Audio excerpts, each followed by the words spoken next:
It becomes God because it is the religion of a self-deification through science. It gives authoritative roles to science, the engineers, the new Atlantis, right? The scientists who are determining the things for us, the secret keepers, the futurists, like the priests and prophets and Sir Francis Bacon's writings about the new Atlantis. And just like any other religion, it has all of its orthodoxy and its sacraments. If you want to start assigning all these different things and use them as symbols, right? Like Neuralink or genetic therapy or CRISPR, they become the sacraments of the eugenic form of becoming a better human through transhumanism.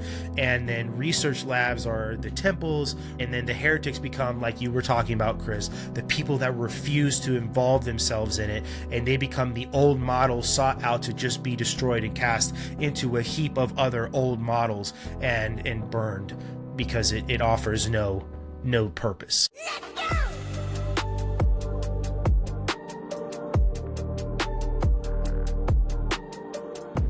Welcome to I Came with Fire podcast. I'm going to do another episode tonight where we're going to talk about transhumanism, which is a really mainstream thing right now, whether a lot of people realize it or not. I've tagged you in a few things, Sarai, on X about it, and particularly Elon Musk's new, whatever you want to call it, Android AI sex bots, which I think is really, really strange. And can I just like jokingly say that I find it funny that this sort of came out after him and Trump's falling out. It almost looks like the version of like the divorced dad, like getting in shape, you know? It's like, that's what it looks. It's how he's recovering from the breakup is coming up with sex bots online. That's kind of how I view it. But, Peter Thiel is another one that I talk about at length pretty often, especially on the live show, and the idea of transhumanism. And then also OpenAI, right? And I talk a lot about Sam Altman's statements about making room in the social contract for artificial intelligence. There's an interview he gave, and I won't play the interview because YouTube will demonetize this episode and then call us bad little boys for sharing content that isn't ours. Again. But again, and thanks YouTube. But in that interview, he talks about how the integration of artificial intelligence into the human life means that we will have to make room for it. And I think that right there is something that a lot of people don't understand and definitely don't want. And I say that because social contract is something that we agree upon as human beings. And as a human being, you have feelings, you have a soul, all of these things that you have as a human being that an android or a robot or artificial intelligence simply cannot have as a creation of man, right? And so this concept of making room for it is really, really odd and unsettling for a lot of people. But to him, he has this vision that we can kind of talk about later in the episode. But I thought it would be pretty interesting to begin with some Sir Francis Bacon. And the reason why I say that is because this concept of transhumanism like sort of goes back a long time ago. It taps into ancient Egyptian mythology and Thoth, the god Thoth, and but talking about the Rosicrucians, which we've actually done a lot of talking to Rosicrucians and Templars over the past month with John Majorowski, and then Grandmaster Tim Hogan we talked to. That episode will drop here in a while before this episode does. This concept of ascendance, right? And this concept of the eternal outside of eternal life with God, right? And that this secret knowledge that human beings can attain to, and this is like agnostic, right? Or the gnosis, that through this secret knowledge you can attain eternal life, and the alchemical properties there are that exist inside Rosicrucianism definitely play into that pretty well. So, but this is Sir Francis Bacon's Island Without a Map, right? And he talks about the island without a map in New Atlantis. And in his book, New Atlantis, it is a utopian society. And it's an island that you will not find on any map. He describes it. He says that they're guided by the hidden institution known as Solomon's House. And I'll pull a quote out of the New Atlantis here. It says, "The end of our foundation is the knowledge of causes and secret motions of things and the enlarging of the bounds of human empire to the effecting of all things possible." And in the story, they have the capability to manipulate the weather. They have the capability to alter the shapes of living creatures and to also extend the span of human life, which is sort of what we're talking about here with transhumanism. And in New Atlantis, they keep a register of all inventions, which they sort of decide what will be revealed to people and what won't be revealed to people, which sounds oddly familiar today, right? And so this world has a lot of order. It is ruled by a priesthood of scientists, which again sounds very familiar, especially for people who lived through 2020 and this democracy of the institution that Chris and I talk about so much, and this appeal to authority through the use of academia, specifically science, to this time period as the orthodoxy that should guide all of humanity, right? And they also have a group known as the custodians of secrets, and these people see themselves not as equals to mankind, but above it, right? And obviously there's ties in here, again, not just with this ivory tower ascendance of academia and the democracy of institutions, but now we're talking about the WEF, right? People like Klaus Schwab.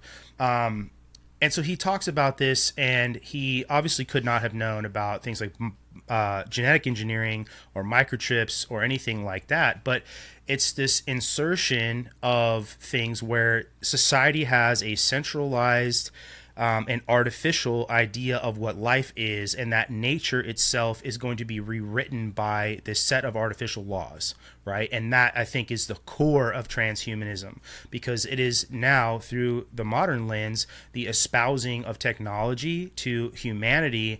And then when you consider comments from somebody like Sam Altman and the making room for artificial intelligence inside the social contract, you're now inserting all of that into this idea that human beings and artificial intelligence aren't just moving forward as individuals, but moving forward together. And when you read those words today, the ones that I quoted here, specifically the bounds of human empire to the affecting of all things possible, you realize that the island in the story, while it is fictional, when you have laboratories around the world today, Silicon Valley, you have the Wuhan lab, Shenzhen in China, that TSMC and Taiwan, all of these different things, that Solomon's house, essentially, the keepers of secrets, the architects of what people can and can't see, the priesthood of science, already exists today. And I think that that is a great jumping off point to dive into this and to talk about the modern Solomon's house. What do you guys think? Yeah, I think you were spot on in that summary because especially since COVID, I know that technology has been going warp speed behind the scenes, but since COVID, it's come out very apparent to the public that they have plans for humanity that it's dystopian. Mm-hmm. And they're very controlling, and we have this false illusion of freedom, especially in the United States, that when you look into what they've been doing behind the scenes, it's kind of chilling to think about. And I am very concerned about the future with robotics and what could happen there. Yeah. What specifically with robotics concerns you? Sorry, Chris, literally as you started talking. It's all good. Yeah, so they're at least a couple decades ahead of what we know, right? That's a known thing. And what we're seeing is already outpacing what we would be able to defend ourselves against. And the intelligence factor, I mean, even the transhumanists, their goal is for AI to exceed human intelligence so that they'll be out of control. We won't have any ability to stop the progress. It'll be autonomous. And, you know, we've seen examples inside of like the military industrial complex where they are trying to remove human beings from that targeting to kill chain of decision making, because of course the argument being that humans take too long to process information. It's much more efficient to leave it to the robot brain, as it were. But Brennan, I really like the idea that you took it all the way back to the beginning and drew that arc to where we see it right now. Because when you were talking about the idea of transhumanism being that desire for ascendancy, it immediately made me think about the scriptures where the very first sin ever committed wasn't actually by human beings. It was by obviously Satan. And the very first thing he said was he was looking at the throne of God and he said, I will ascend. He used that word exactly. I will ascend and I will make myself like the Most High. And then, it gets kicked out of heaven. And then now we have the Adam and Eve story of the Christian Bible. Like, what was the very first thing that he used to tempt mankind with? It was knowledge, that idea of gnosis that you're talking about, some type of secret knowledge, because Satan says to the woman, like, did God really say, and when she goes, well, yes, this is what he said about the fruit. And he goes, no, and I'm paraphrasing, right? But no, God knows that in the second that you eat the fruit, you won't surely die, but you will become like him, knowing the difference between good and evil. And so that's the thing that she was tempted with. So really, this idea of transhumanism from a Christian paradigm goes all the way back to the beginning of mankind, and even before that, before God created mankind, to the angels. So yeah, this is an important conversation, and I like the idea that we're going to start there and then bring it all the way back to Elon Musk here and what they're doing now. Well, I think that what you said, too, taps into the idea about the battle for humanity on the spiritual half of things. And this is an idea that's permeating into the secular part of the world a lot more now, and it's being viewed through the lens of UAP, right? And this is sort of one of those confluences where I think science and religion are talking about the same thing. They just don't want to acknowledge that. I think Einstein is who said that physics is just the language of God, right? And I could be wrong in the origin of that quote. Chris will fact check me real quick here. But this concept of spiritual warfare, and the language, I think, is important here to acknowledge that there's intention behind words. And your mention of Lucifer's desire to ascend, to be like God, this idea of hidden knowledge, which was brought to Eve, right? And this also idea of hidden knowledge when you look through like Hermeticism, all of the agnostics, anything else, right? Like Templar, Rosicrucian, Freemasonry, they all have this concept of secret hidden knowledge and this idea of ascendancy. You talk about the orders or the degrees, in Freemasonry, in the Templar, that you are ascending through these orders or these degrees, and you're attaining new knowledge. When you talk to any of these guys, Freemasons, Templar, they'll tell you that the ascendance of these degrees is just access to new information, right? And it's weird because when you talk to Freemasons or Templars, there's this Christian lens, and this is by no means, I want to couch this statement with, this is by no means a judgment on anybody in these organizations, I guess, but that there is an eerie parallel to this story of Lucifer, right?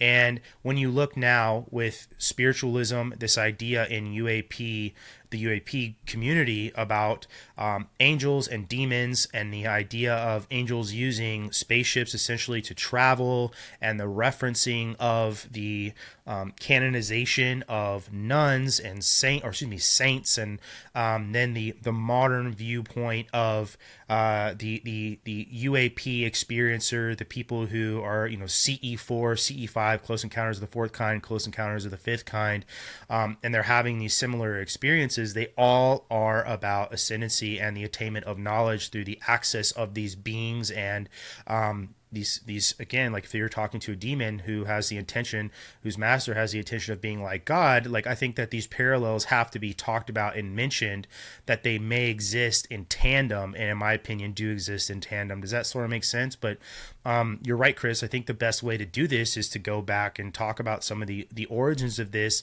and get into some of these mystery schools and things like that and mythology, because I think that there has always been a theme throughout the existence of humanity of this desire to ascend, and to be like God. One of the most obvious of those is the Tower of Babel, which we'll get into and talk about later, obviously. But I want to kind of start with Hermeticism, which is a super old 2nd or 3rd century Hellenistic. So Hellenistic meaning the Greek Isles, essentially Crete, all of Greece, things like that, and then Egyptians, who were tied obviously very closely together because of the Mediterranean. But in Hermeticism, and in the primary text, it's called the Corpus Hermeticum.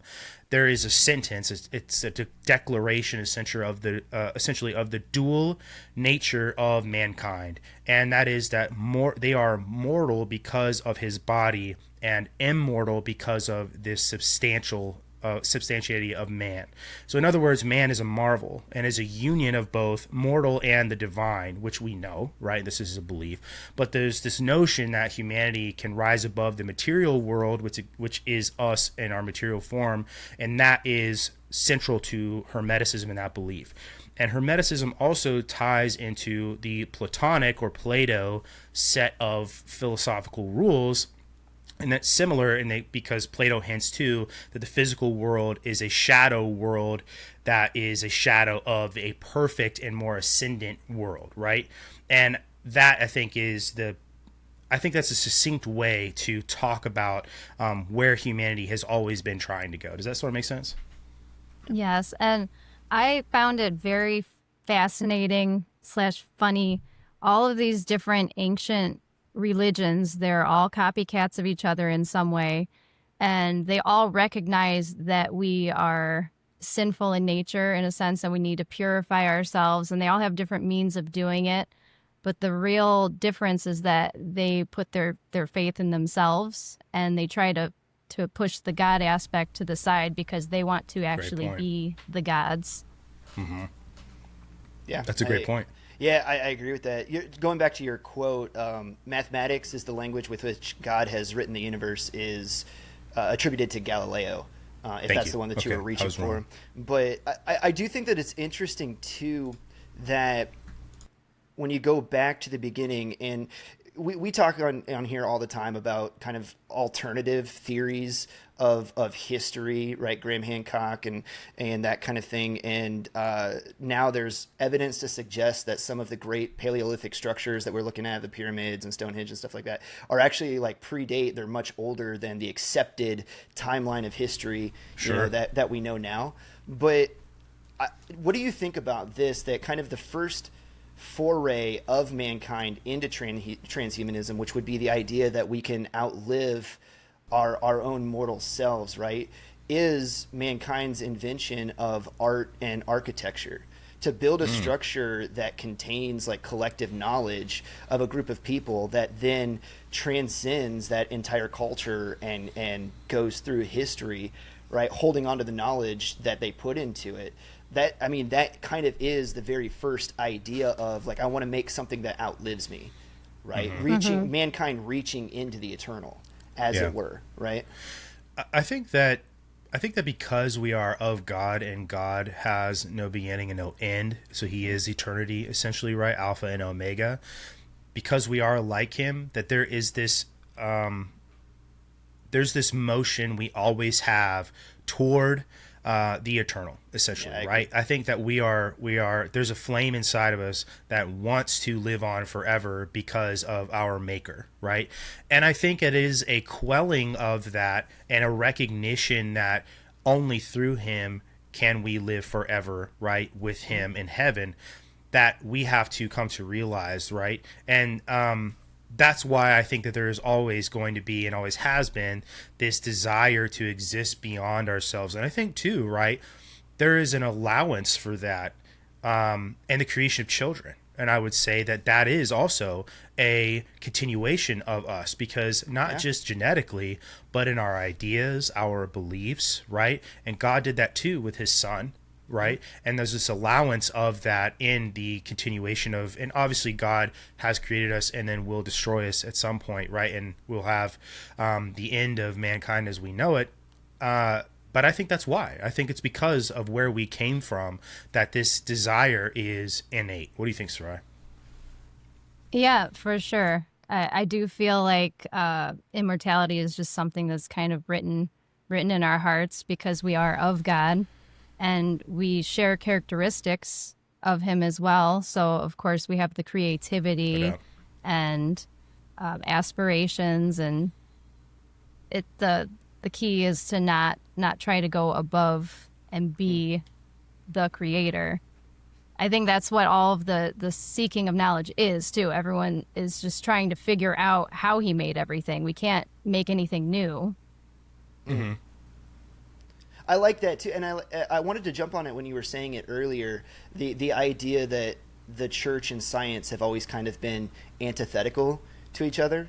Like I've always hated that. I wish, and it goes through history, right? Like we know that the Catholic Church has sat on stuff for for eons, right? And you have the Renaissance, which still are, but then you have the Renaissance, right? It's kind of the revival of knowledge apart from the church, and the church tried to squash it for a long time. And I really don't like that. I think that there's more than enough room in the modern age for the church and science to work together, because it's like the more that you find out about the universe, the more the universe just sings the creation of God. And I didn't mean for this podcast to turn into a proselytization by any means, but it's just, it lends itself to it so well because of the subject matter that we're talking about. But the church and science should definitely be working together. I think that that's where there's more knowledge to be found in the cooperation of that than if they keep working apart from each other. And they aren't separate things. It seems like it's just a holding on to power kind of scenario. I was just getting ready to say that I think that the reason why that happens is on purpose. And we've talked about this before as well with, and we actually talked about it a little bit with Tim Hogan, depending on I guess kind of what you want to believe with some of the things that we discussed. And not to disparage anything that he said or whatever, not at all, but that the Catholic Church holds on to relics, and that throughout time, especially the Crusades, that the Templar had a mission of going to the Holy Land and collecting relics, but so did also the Catholic Church. And the Templar did it outside of the Catholic Church, and they wound up in this competition, essentially, of collecting relics and storing them. And you move forward into Philip IV, I believe, who persecuted the Templars and burned them at the stake. And there's this idea that one of the reasons is because he wanted their treasure, which had a hoard of all of these different relics. And the Templar believe that they actually have the bones of Jesus Christ, which is a conversation we had with him as well, which kind of goes against... What's up? You're right, Philip IV. Philip IV of France, yeah. Which goes against the idea that Jesus ascended into heaven as a whole person, meaning bones intact, right? So there's this... But anyway... that the Vatican has all of this hidden things, and they do have miles and miles of storage, library, and I'll kind of tell a story real fast here because I like talking about her and talking about her work. But Dr. Diana Pasulka brought the person in her book who she calls Tyler, whose real name is escaping me right now if I think about it. Tim Taylor, that's his name, Tim Taylor, more than likely. Brings him to the Vatican, and he's able to get in with her and get into the secret Vatican library and has the permission to do this. And while he's there, has this religious experience, essentially, where he reverts back to his Catholic origins and his Catholic faith, and that his visitation of the library and the things that he saw was the catalyst for his belief system falling deeper into his Catholic faith, right? And she sort of attributes this to the secret things that are stored at the Vatican. And then when you get to know what Tyler does and who he is, Tim Taylor, he works for NASA, and you look there, all of these overlaps in religion and the religiosity of UAP that Tim Taylor works around all the time. And he sort of has this secret knowledge that many people do not, but it's an actionable secret knowledge that he uses often in his line of work to ensure not only that the space mission continues, but that it's done correctly, that there is information that people who work there are able to glean and through methods that other people have no way of knowing or performing.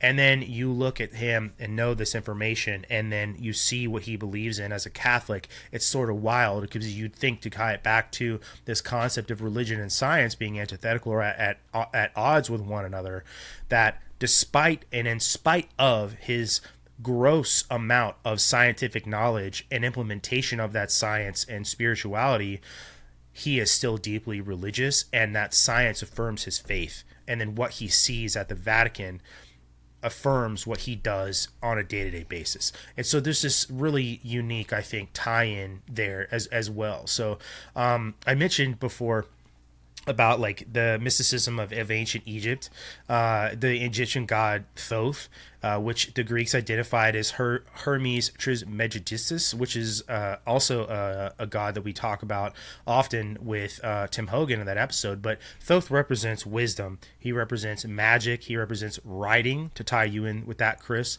because he's called the scribe of the gods.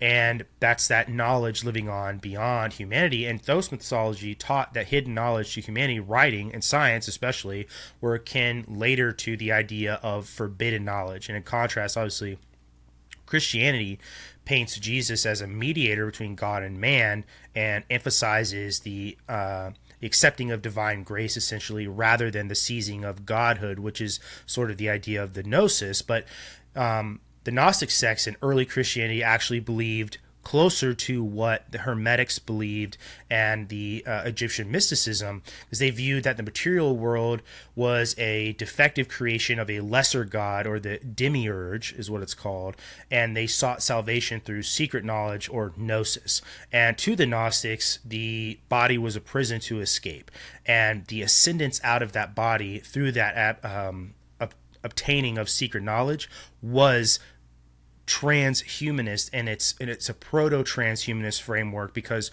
you are ascending outside of your body and living on beyond it. And now, obviously, in the modern age, we're talking about doing that with, like the biomedical field, which we'll get to. But I just find it super interesting that all of this really ties in, literally from the inception of humanity, like you said, Chris, on through religions and mythologies that really you wouldn't think have any tie to Christianity or the origins of mankind or whatever, because not all of it does tie into Christianity. We're obviously not trying to look at this specifically through a Christian lens.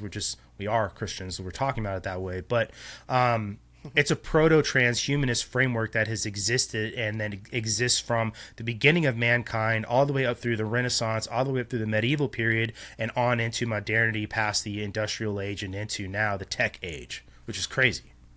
Yeah. Right. I was just going to throw a little fuel on your... Oh, go ahead, please. Sorry. Oh, you're fine, Chris. You finish your thought, and then I'll remember what I was going to say. I was just going to throw a little fuel on your fire, too, Brandon. It came out, or at least I saw it a few months ago, scroll across my feed, but the guy who is taking the gold trophy, as it were, for now being recognized as having the highest IQ in the world. His name is Young-Hoon Kim. Dude's got an IQ of 276, but he jumped on social media and even started saying that all of the evidence points towards consciousness surviving death and lasting after death. So he started talking about the idea that, if you look at physics and some of the fundamental rules, that energy is not created nor destroyed, it only changes in form. Everything we know about mathematics and physics leads us to believe that our consciousness does not end at the point where the body stops supplying sugar and oxygen to the brain. And then he even went a step further, and I got the tweet pulled up, but he goes, as the world's highest IQ record holder, big flex there, Mr. Kim, by the way. You don't have to start every tweet that way.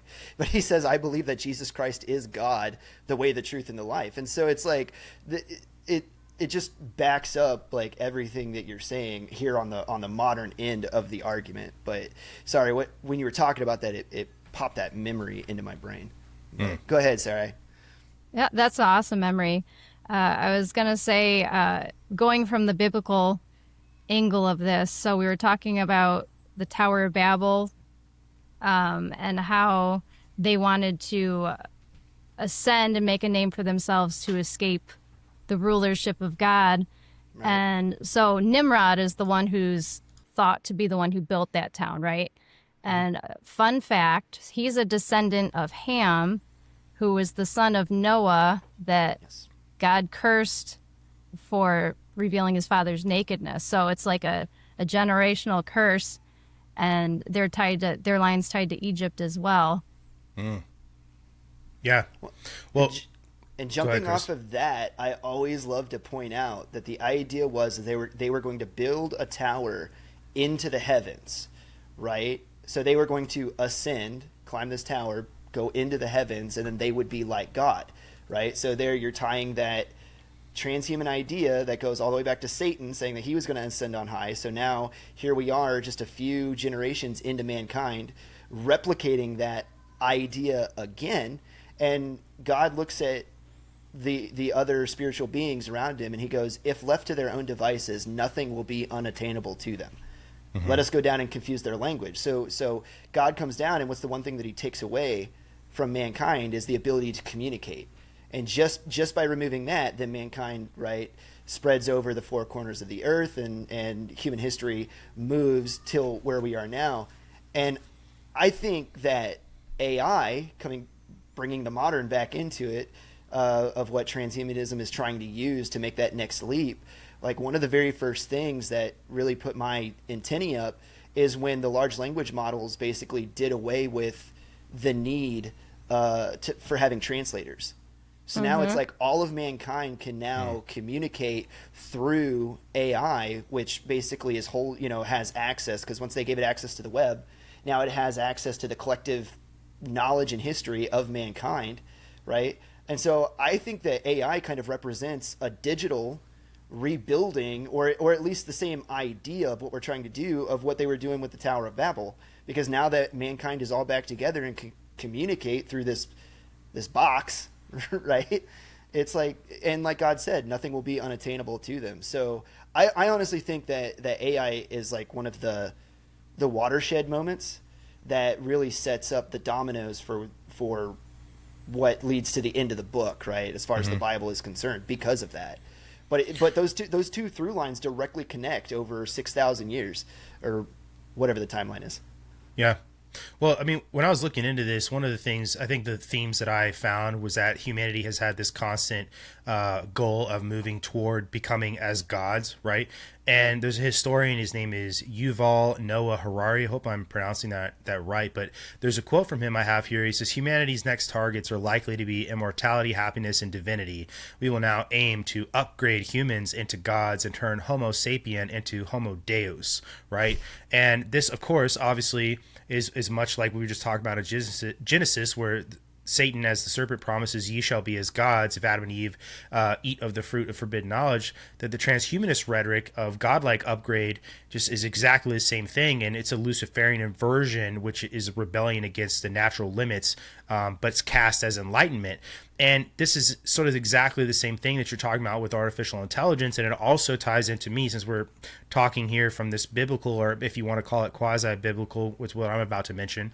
And then you look at people like Anna Paulina Luna, who I mentioned last night, did her oath of office swearing in on the Ethiopian Bible, which includes the Book of Enoch, okay? And that's why she did it. But when anybody talks about the Book of Enoch, obviously they think of the Watchers. And the Watchers, obviously, they descended from heaven to teach forbidden arts to mankind. And the apocryphal Book of Enoch, there is really an illicit account of an uplift of humanity and the revealing of secret knowledge, right? Which is kind of what we're talking about. And I want to talk about this because we're talking about the revealing of hidden knowledge, and it is forbidden, but there's truth in this, because there is this story exists in a lot of different ways. Prometheus, right? It's actually the origin story of the name of this podcast, I Came with Fire, right? Prometheus brought fire to mankind, that hidden knowledge. So really, this theme is almost tied into the name of this podcast in a way. But there's truth in this, because the Watcher Angel Azazel, and this is I'll read a quote from the Book of Enoch, Descent, but it says he taught men to make swords and knives and shields, and made known to them the metals of the earth and the art of working them, and all kinds of costly stones. And so what that says right there in the actual line is he made known to them, right? He revealed that there were hidden beneath the earth these metals they could turn into instruments of war, right? Which obviously is an advancement in metallurgy, and which metallurgy is what? It is a science, right? And then other rebel angels it mentions as well taught enchantments, astrology, meteorology, right? Revealing, and this is another quote, the eternal secrets which were preserved in heaven, which men were striving to learn, right? So it's not without trying that human beings are attempting to do this, but that throughout history, there has always been help. And the guidance, so to speak, seems to be a little bit more overt in stories of the Book of Enoch, if they are to be taken as fact, and seems now to be much more covert, in my opinion, with things like artificial intelligence, like what you were talking about. And we could talk about a lot of this, down the road with like Palantir and things like that. But, the message in the myth, I think, is unmistakable, that certain knowledge wrested from God or the gods, right, in the story of Book of Enoch, it will and can corrupt mortals, human beings that are unprepared for godlike power because it was not meant for us. Does that make sense? Yeah. For sure. And I don't know how much you guys know about the Georgia Guidestones, but I thought that that kind of tied in because the pseudonym of the people who commissioned it is R.C. Christian, and so it's believed that's through the Rosicrucianism sect of faith. And I have written down what their goals were, which I think tie in to like the modern goals of environmentalists and socialists, what have you, so I could read those if you want. Yes, let's do it. Okay, so first they want to maintain humanity under 500 million in perpetual balance with nature, guide reproduction wisely, improving fitness and diversity, which sounds like eugenics, right? Unite humanity with a living new language, rule passion, faith, tradition, and all things with tempered reason, protect people and nations with fair laws and just courts, let all nations rule internally, resolving external disputes in a world court, so global government, avoid petty laws and useless officials, balance personal rights with social duties, prize truth, beauty, love, seeking harmony with the infinite, and be not a cancer on the earth. Leave room for nature, leave room for nature. What do you guys think the living new language is? Why put that word living in front of it? Because language the first time evolves we had over time naturally. But because the first time we had a language we all spoke, it's now dead because of what happened post Tower of Babel, where God gave us all different tongues, and that language is now dead and no one knows it because of what we did. Essentially, that's the way I would view that, as a new living language, meaning that it is new, it is alive, it has been unencumbered by the hand of God, and we all will speak. And obviously in an attempt to unify us. And two, can I just say too, like the concept of 500 million sounds like a lot, but the population of the United States is roughly at around 300 million, right? Exactly. So that is not a lot of people, right, on the face of the earth. Consider how many people are in just like China and India alone. I don't know that number, but it's the majority of people on the planet. It's a lot more than 300 million. Yeah. And so imagine a world with just 500 million people. That definitely is leaving room for nature. But yeah, I mean, the idea, the Georgia Guidestones, which, by the way, were blown up without any sort of answer about why or how. It really almost seemed like there was no real investigation, because the next morning they were knocking them over with a bulldozer. Obviously, they did it because it's now a hazard. If somebody walks up to it, you could say that. But there seemed to be no follow-up, essentially. And we did actually do a podcast a long time ago, me and my old co-host, Zach, on the Georgia Guidestones, where we kind of talked to the audience about that. But the idea of all of these things, especially the technocratically managed world, which it mentions with like the depopulation, a unified new language, like public courts or global courts, all this stuff. The idea of eugenics, it's not directly transhumanist, in terms of like a joining of humans and robotics or humans and artificial intelligence, but it definitely echoes the idea of an engineered utopia, which is what Sir Francis Bacon was talking about, and the new Atlantis, and this idea of improving humanity aligns with the hubris in stories like the Tower of Babel, that humans can consciously direct or influence our own evolution, whether that's physically or it's an intellectual evolution. But the idea of let us make a name for ourselves, this idea of living beyond one another, it repeats itself in secular form because I think it has to. It has to because of our origins as human beings.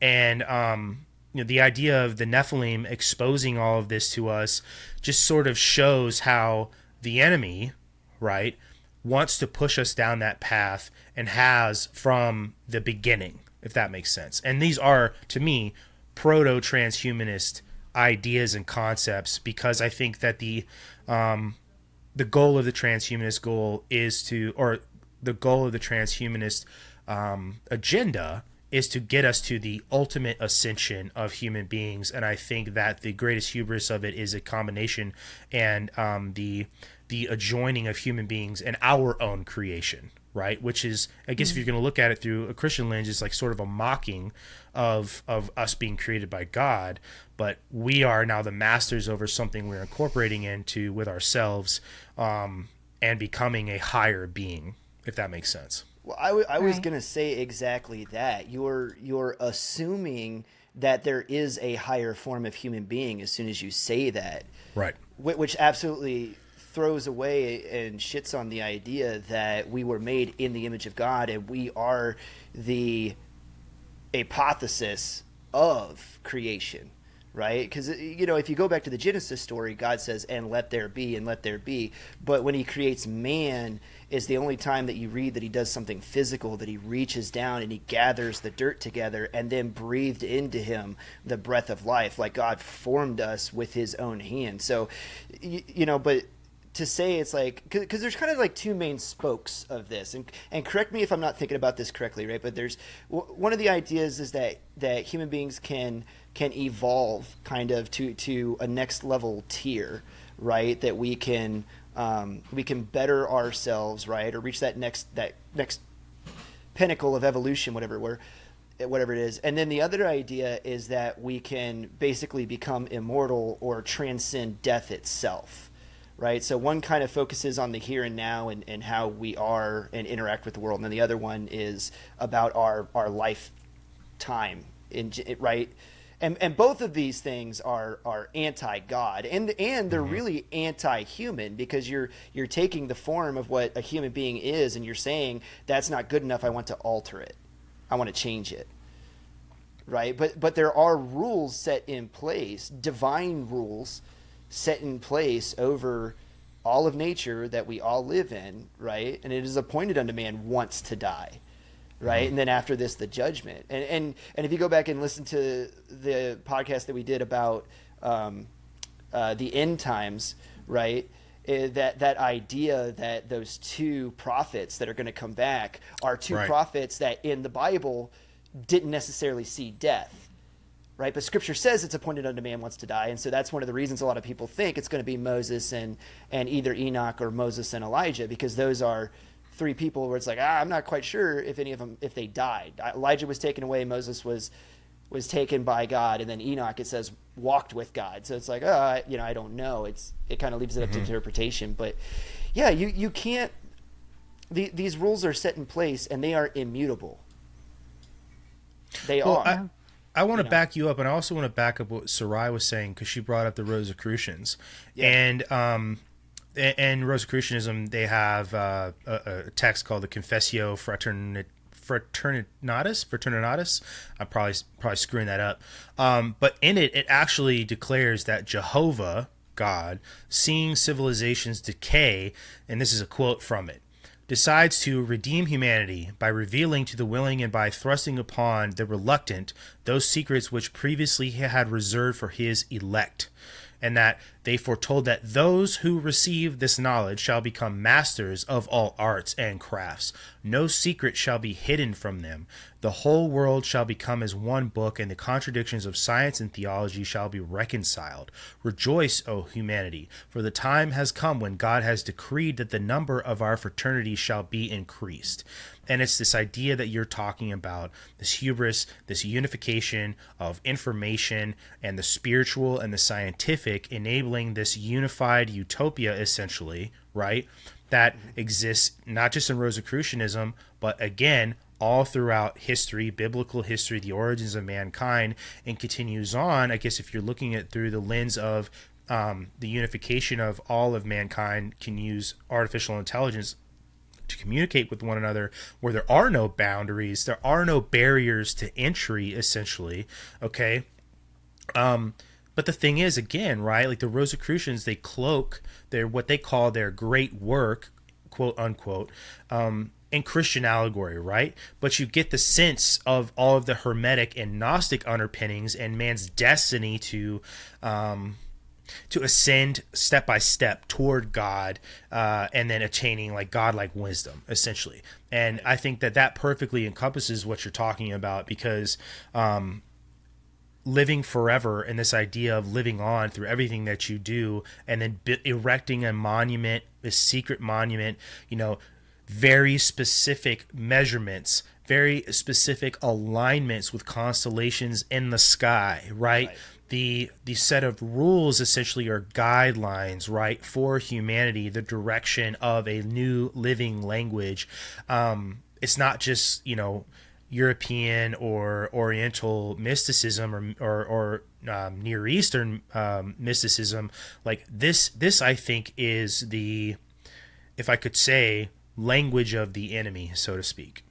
Yeah, and they've been using it for generations, right? Like it's been here all the way. You know, like Hermeticism, you're going back to like the 3rd or 4th century BCE, right? To get back to that level. But even like we talked about, Yeah, even older. Through the biblical lens, it goes back to the beginning of mankind, and then like here it is. So, not to get too conspiratorial too quickly, but there, shit it out, bro. But there is and always has been a group of people. We already talked about Tower of Babel and Nimrod, you know, till now that are working in the background to make all of this stuff a reality, and are trying to push and prod and guide cultures and societies in a certain direction, you know, toward this thing. And you made a statement earlier that they said, I can't remember if you were talking about Peter Thiel or no, or if it was Francis Bacon. Sam but the Altman? idea, maybe that we have to make room for Sam the Altman. AI. Okay, so that we have to make room for it. It's inevitable. Is like the idea. But it's like look at the Amish and look at the Mennonites. To back up your point, we are still human beings. Like, no, you do not have to make room for that. You can live however you want. Are you going to be without some of the niceties and the conveniencies of modern society? Sure, but you're probably not going to get cancer, and you're probably not going to get autism, and you're probably not going to, you know. Well, yeah, after talking to Peter McCullough, right? Right. I was wondering, Sarai, when you were researching, did you come across anything in like the Masonic texts specifically about like Luciferian themes or thoughts? Well, they all worship nature, and I feel like that is a common theme when it comes to the first I can't say the word. Lucifer, whatever.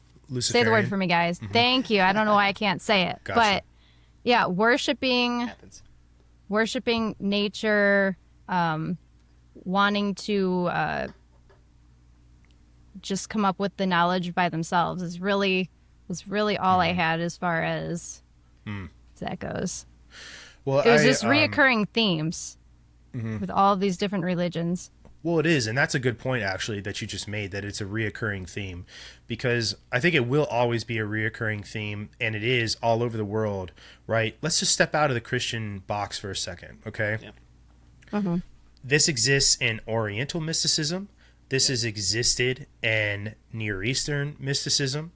This does exist in African mysticism. This idea of living beyond exists in Native American cultures and Central and South American cultures like the Mayan, the Aztec, the Tlaxcala, the Incas. All of these have this idea, right, of living beyond and the spirit world and all these other things, right? So there is, and there's acts that are taken to achieve those goals, whether it's sacrifice, whether it is the construction of temples, whatever you want to talk about, right? Like, these things exist. But one of the things that I found that I thought was really, really eerie when looking at just how much like Rosicrucianism, Templar, and the Masons are all tied together like very, very tightly, was Albert Pike, right? He was a high degree Freemason, but this is a direct quote from Albert Pike. Excuse me. Lucifer, the light bearer, strange and mysterious name to give to the spirit of darkness. Lucifer, the son of the morning, it is he who bears the light, and with its splendors, intolerable blinds feeble, sensual, or selfish souls. Doubt it not. So this is a line from somebody, who there's literally a mountain named after him in the United States in Colorado, right? But his suggestion is literally hearkening back to the esoteric idea that Lucifer symbolizes the light of knowledge, which is a knowledge so potent that it overwhelms those who have a base mind or a base idea. And this sort of gets into, again, the allegorical ideas of Rosicrucianism, which I'll touch on again here in a second, but he has a legitimate reverence, right? And I use that word reverence on purpose for the light bearer or Lucifer. And obviously he is an inversion of all of these values we're talking about that we consider good. And his idea of like what the masses call evil, the initiates of the Freemasons deem the source of enlightenment, right? And this motif sort of exists again, but I'll tie in here the allegorical idea of base, right? And alchemy, Rosicrucianism uses alchemy as well. It's the idea of taking something down to its base forms, right? And through taking it down to its base forms and carbonizing it, it's what is the word that Tim Hogan used, Chris? It's monoatomic formed. Excuse me. So I have some stuff here. This is from the Magnum Opus, or great work in alchemy, the 7 stations of purification and rebirth. Calcination, which is the burning away of impurities of ego. Dissolution, which is letting rigid structures dissolve. Separation, or the isolation of the true essence. Conjunction, the reunification of purified elements, both body and soul, in harmony. Fermentation, a death and rebirth, or the phoenix moment. And distillation, which is an elevating of the purified essence. And then finally coagulation, which is yielding the philosopher's stone, right? This tool. And we talked about this as well with John Majorowski, that these ideas, his statements on alchemy were allegorical, and that he's not attributing them to an actual science, but more so it's a refining of the human spirit through knowledge and ascension into becoming the best version of yourself because of that knowledge, and that, the breaking down of the ego, right? Letting go of the rigid structures that guide your life, separating all of those things to become the true version of yourself, reuniting with your soul, recognizing that you're essentially having an ego death and rebirth, or that phoenix moment, elevating yourself to that purified essence, and then your coagulation, which is the solidifying of all of that into the best version of yourself. And he talks about it in an alchemical way, an allegorical way. But when we talk to Tim Hogan, he tells the story, essentially there is a plant, and the name of it escapes me right now, and I maybe Chris can look it up after I kind of talk about it a little bit, and he can find it. But essentially what it is if you were to go through this process with this plant, and he's talking about the Egyptians, the yield at the end of it is hydrofluoric acid. And hydrofluoric acid is something that when it comes in contact with granite will actually erode it very quickly and make it more malleable and easily to form. And his suggestion essentially is that alchemy actually exists, and the Egyptians were using alchemy to create the stones that you see that were used to make the pyramids and a lot of these other temples. And he points at some of, and Chris, maybe you can look some of these temples up that have these swipes in them. And then he also says there's a set of stairs where it almost looks like the staircases were melted.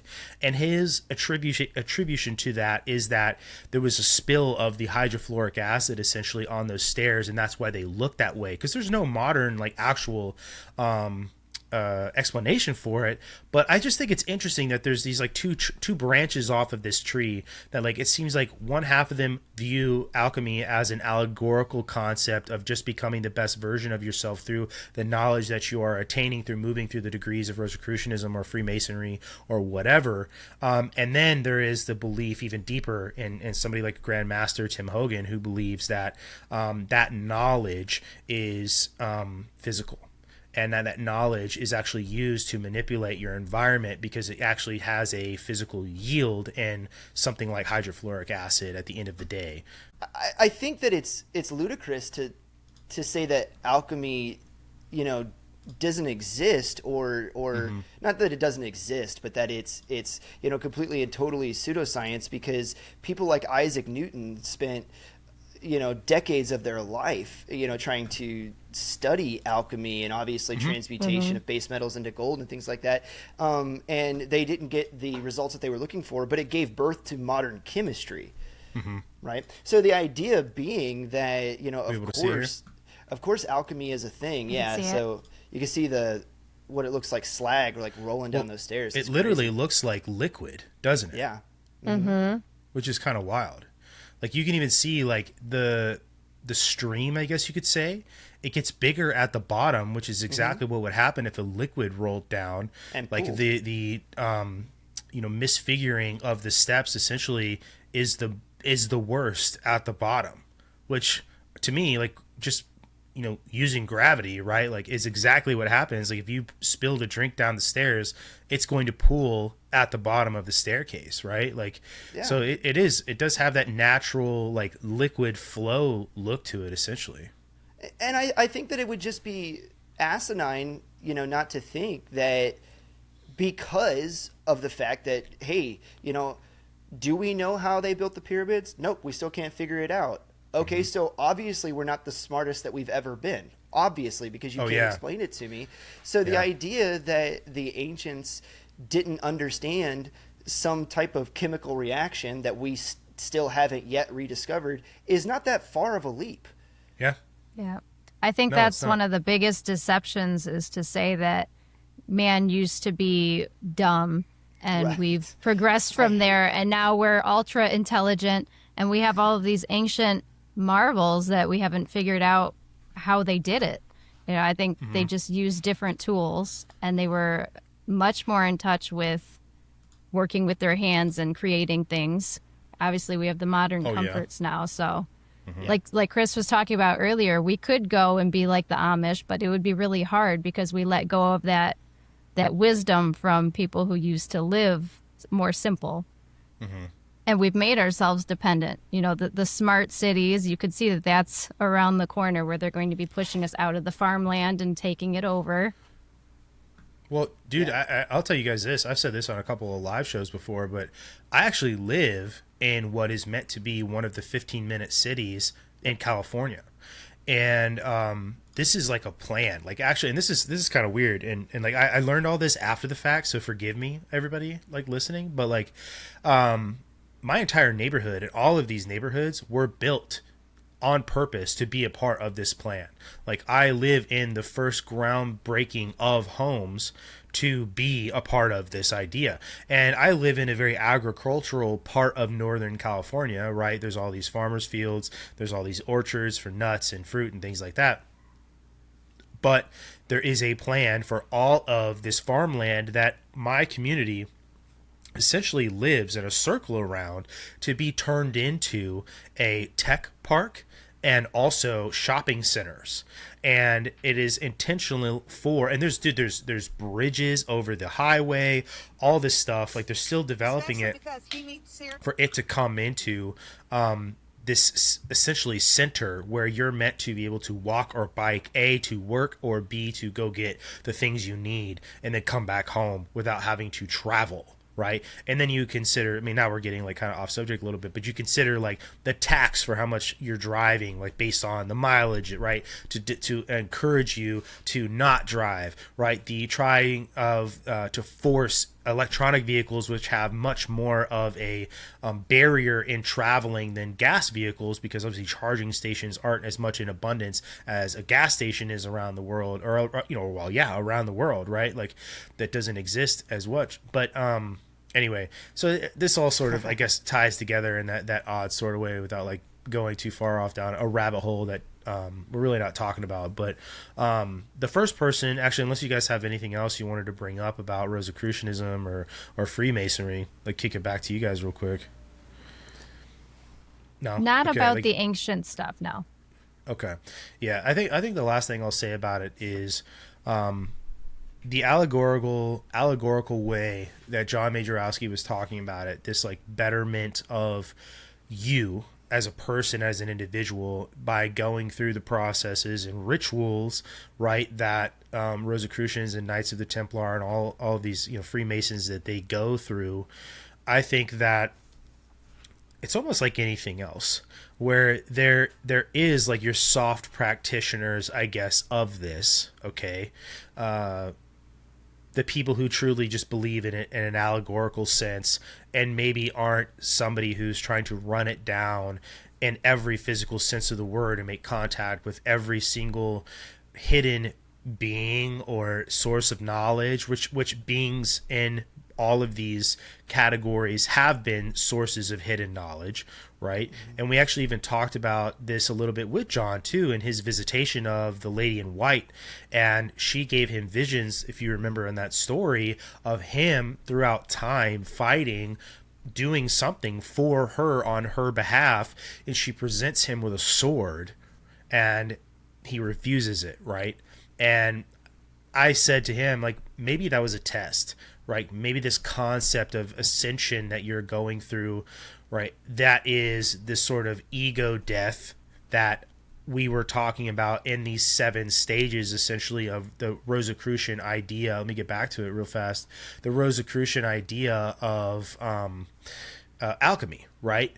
And I think that there is probably 2 groups or 2 ideas of this, I guess, like I was saying, the soft believers and the hard believers, and that the allegory is maybe a PG version of the very real physical aspects of this that some people find themselves into and sort of get sucked into in a way where it becomes your entire life and perhaps leads you down a path where you are abandoned by God, right?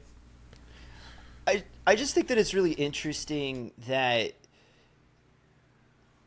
the mystery schools are presenting this idea of kind of the synthesis of knowledge and culture as an esoteric idea, that they found secret knowledge, buried beneath the stones of Solomon's temple or whatever, that kind of like leads them to believe that it's like, oh man, it's like the Jewish, there's some Jewish Kabbalah influence, and then there's over here some Christian influence, and then there's even some Muslim influence over on this side, and then it almost as if it's like a giant surprise to them, when again, if you look back through like a biblical text, it's the idea that all of mankind was once together trying to build this great megalithic structure. So an undertaking of that size, it's kind of like we point out all the time when you look at like Nostradamus, right? And it's like, dude, you realize that there were entire families that it's like, hey, what do you and your family do? Well, we've been the Masons working on this church for the last 800 years.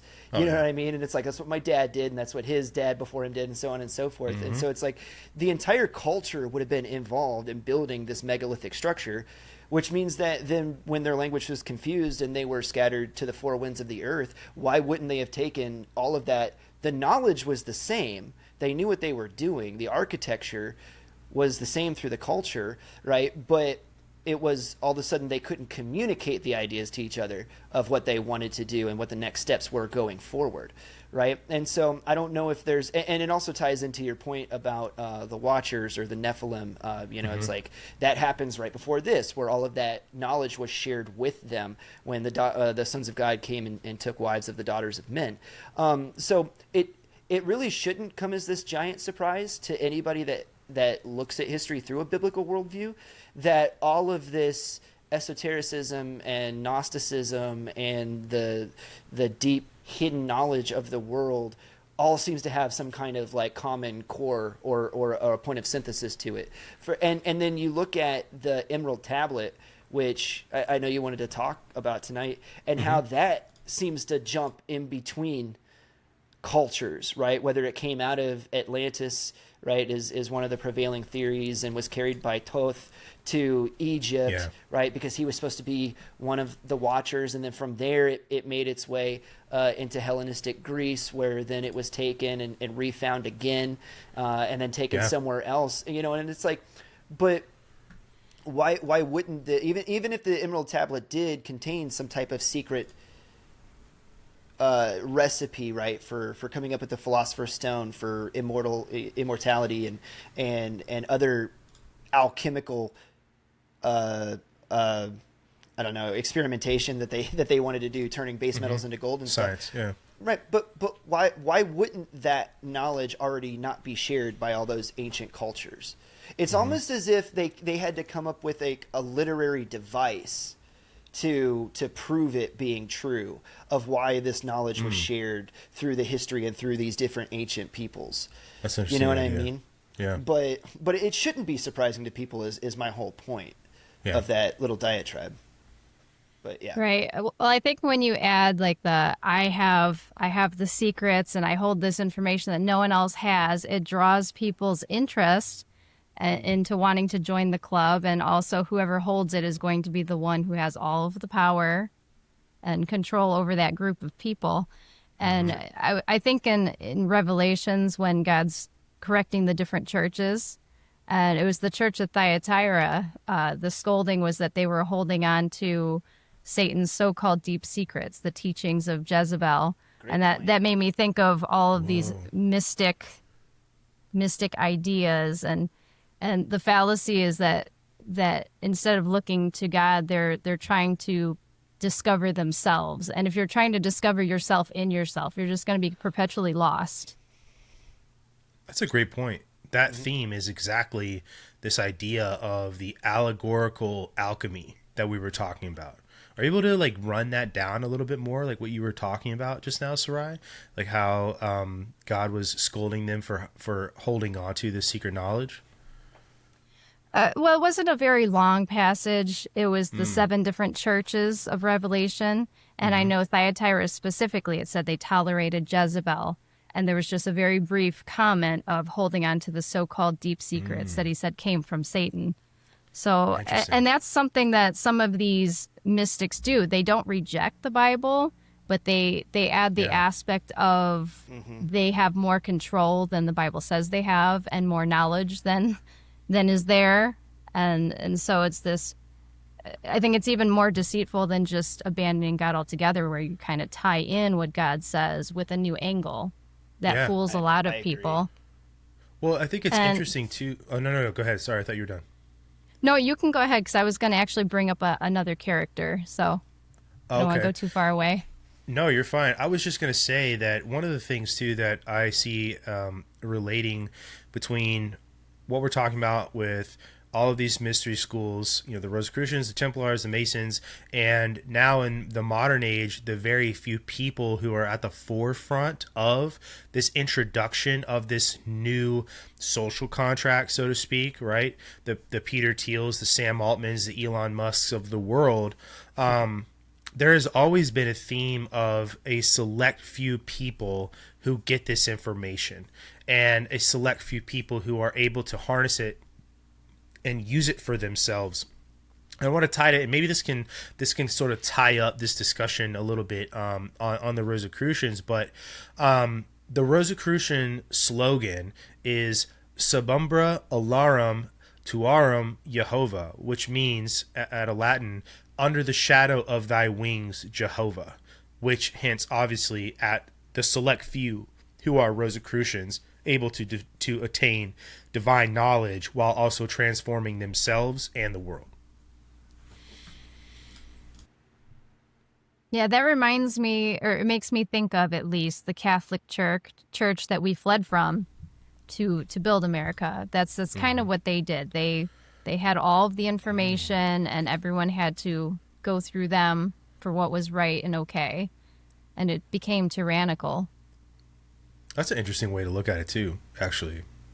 Well, and it was the reason for the 95 Theses. One of the things that Martin Luther was immediately talking about was the fact that the church was holding on to not just secret knowledge, but the Bible itself, and that should be printed for all to read, right? And so when he nailed the 95 Theses to the door, one of his biggest complaints was that the Bible should be printed for all. That's actually, it's interesting if you look at it from, let's look at through the lens of a Catholic looking at Protestantism, right? And you look at, you would call Martin Luther and all these other Protestants, you would call them heretics, and they were called heretics. And there's all these other sects of Christianity, like the ones that fled from Europe to what is now the United States. They are heretical, right? And so if you almost look at it through the lens of Catholicism, and you consider one of the arguments that he made was that there was the retention of this information, and there quite literally was the retention of information, because you had a population who did not have access to the Bible, that most of these people didn't actually read, and you had to actually look to the church very specifically for that information. It's sort of whatever they said was going to be what happened, and that was the truth. And then you look at what happened after this. Something very famously changed the literal game, and it's a technological advancement, and that is the Gutenberg press and the invention of a mass production of the Bible, and that information being given to humans. So that's actually a really, really interesting idea to look at it. I guess if you were looking at it through the Catholic lens, right, and this idea of the church being the source of all of God's divinity here on earth, then it would appear heretical for technology to sort of allow all these other people to ascend to a knowledge that you consider to be heretical. It's actually sort of an interesting way to look at it, I guess. It's one of the things that I think not just the inventors of AI, but the people that are trying to, like the Sam Altmans, like, you have to make room for it. It's coming through. Is I think they're trying to reobtain that type of almost religious power of being the keepers of all of the knowledge. And like, one of my pieces of evidence for this is, like, you can go talk to OpenAI's ChatGPT and ask it what words it is actively trying to push out of circulation, push out of the lexicon.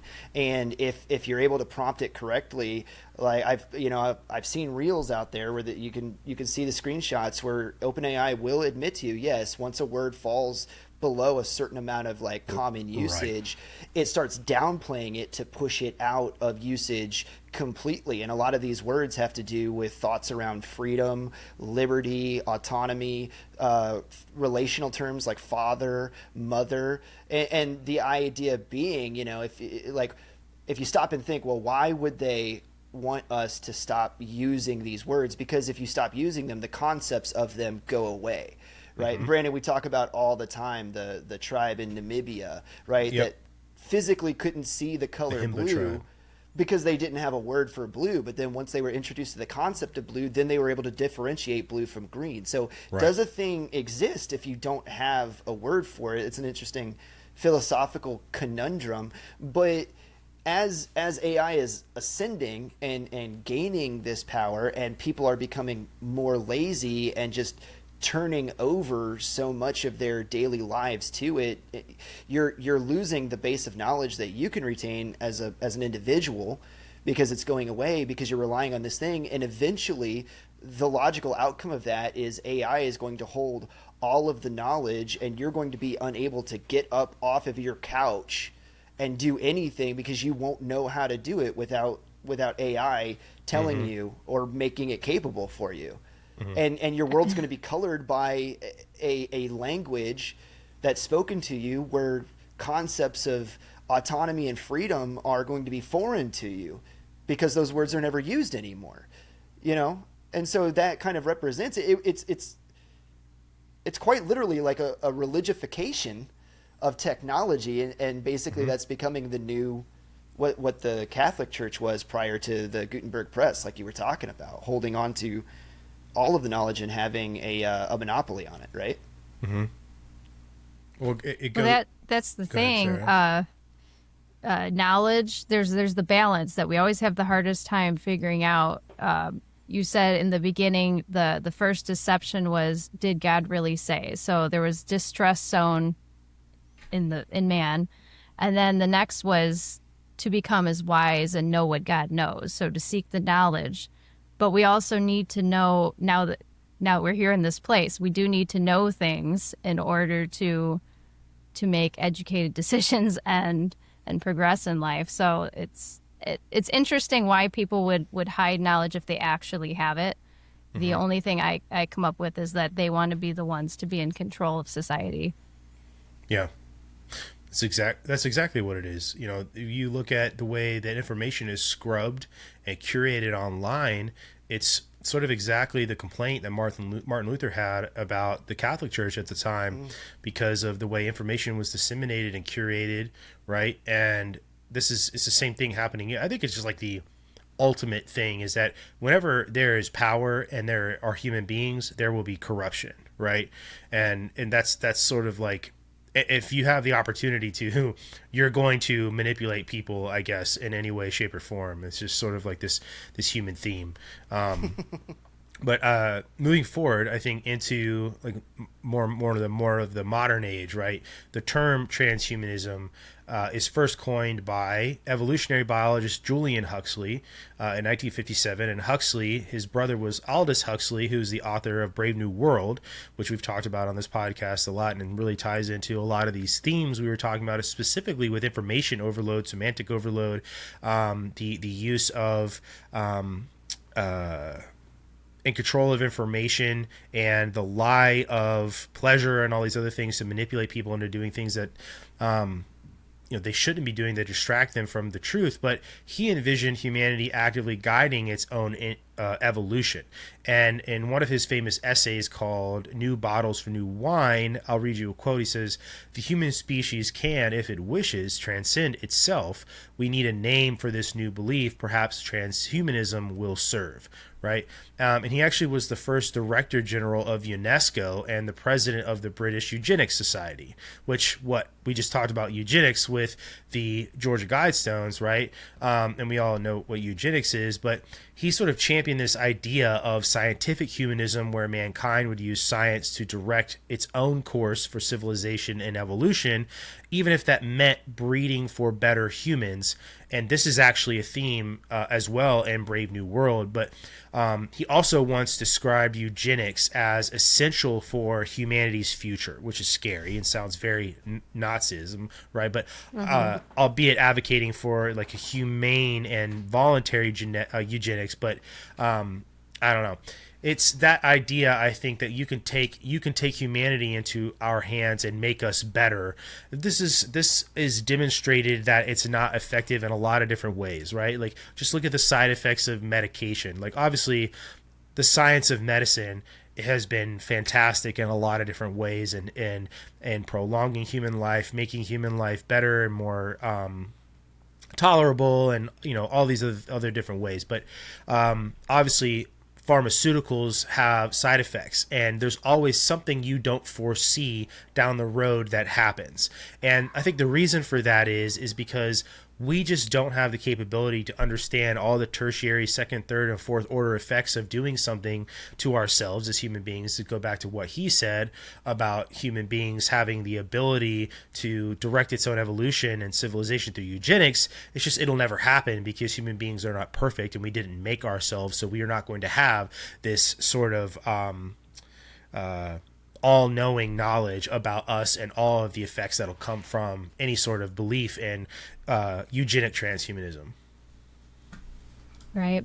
And Julian Huxley, his grandfather was considered the bulldog, was what they call him, of Charles Darwin. So they were champions of the evolutionary theory. So all these more modern people, they built off of the theory of evolution. And they all, I've noticed they all have the socialist mentality as well, because they seek to do a utopia on Earth. And Julian, he was his whole family seemed like they struggled with severe depression. Oh, really? To where he was institutionalized for months and months at a time. Yeah. He wasn't a very stable person. No, I mean, I think that's interesting that he has these beliefs and then has all of these other psychological and behavioral issues. It kind of goes back to what you were talking about with your the story of the church, that if you're looking for yourself inside yourself, you're never going to succeed. You're just going to make yourself more lost. And that kind of seems like what's going on there. But he wrote about the idea of evolutionary humanism and essentially the replacing of traditional faith. And his vision was the future societies would be guided by an experts and guided by a scientific dictatorship for the good of all, which we've heard that a lot, especially over the last several years. But this also ties back into the new Atlantis that Sir Francis Bacon was talking about this authoritarian group of the scientists and the keepers of secrets and all of these other things. And Julian Huxley wrote about a coming world authority that would enforce peace and apply eugenics and social planning globally for a utopian peace. And when you read a lot of his works, there is like an uncanny mix of utopian idealism and elitist technocracy, right? Which is something I talk about this, and I've talked about this a lot. Nick Land, he wrote a book called The Dark Enlightenment. And if you read that book, it is incredibly, not to be too retarded here, but it's incredibly dark, right? And it is very antithetical, which is hence the title, to the idea of the Enlightenment. But his whole impetus in this book is that the system itself is completely and totally broken. That this idea of a constitutional republic or the democratization of humanity is and will always be a failure, and that the perfect form of governance is actually an authoritarian form of government, and not essentially in the terms of a king or a queen, but in a corporation where there is like a leader or a CEO who treats society like a corporation. And it is led by scientists. It is led by the best of the tech world, who will use all of this scientific advancement and information to determine what is best, right? This elite technocracy, right, gets to decide what you can and can't do. And this essentially will yield the best form of humanity on Earth. It's a very short book. I recommend people finding it and reading it. It's actually kind of expensive because there's a finite number of them. But if you remember too, like Julian Huxley, who headed UNESCO and pinned its founding visions, right, of promoting global unity and education, he also said that politics and religion would be adjusted to the era of science, right? And we are sort of seeing that in that social engineering aspect. And this is definitely what our side of the aisle believes, but that the shot, right, without getting us nuked on YouTube, was a form of that. essentially, and was a test run or a hint at it. But all of this continued. This theme that we've been talking about here of that hidden knowledge, the new Atlantis, the mysticism, the Gnostics, the Rosicrucians, the Templars, the Masons, there is this continual theme of utopia through hidden knowledge and the perfection of society by a group of people, a very elite, select group of people who are going to have that knowledge and use it to control people. It's almost like this is the end goal, right? And it's almost like this is exactly what is talked about in Christianity over and over and over and over again. Like, you see the theme obviously is so obvious that we're painting here, but it's like you can't have this conversation without recognizing that. I think you just can't uncouple those things, I guess. Like, does that make sense? Like, it's kind of nuts. Well, you certainly can't have this conversation without coming to it from a paradigm, whatever that paradigm is. You can't step into this conversation and be like a blank canvas, because we're talking about themes of what is it to be human, and what do you mean when you're saying betterment, and we're talking about life and death and all of that. But I couldn't help but kind of crack up inside while you were giving that expose, especially on Huxley, and then the other guy that wrote, I can't remember the Nick something, was it? Nick Land, yeah, the Dark Enlightenment, yeah. That it just goes to keep proving that this whole transhuman idea is fundamentally anti-human at its base, which is hilarious. Mm-hmm. They keep using terms that would make you, it's like these altruistic ideas of building a utopia and everybody will be happy, but that's everybody that gets to live. Because at the base of it, they're saying, but, several are going to have to be sacrificed. It's like we got to apply eugenics because, sometimes humans are born imperfect. And so those ones have to be done away with, and it's like, no, that is what you're saying is fundamentally anti-human. The idea that life is sacrosanct, right? Before, and you're throwing that out the door, and you're saying, no, some life is better, especially humans. Some lives are better than other lives, and these are the only ones that should be allowed to exist, and these can't be. You know what I mean? And these ideas are the only ones that should be allowed to exist, and the other can't be. I do think it's kind of interesting.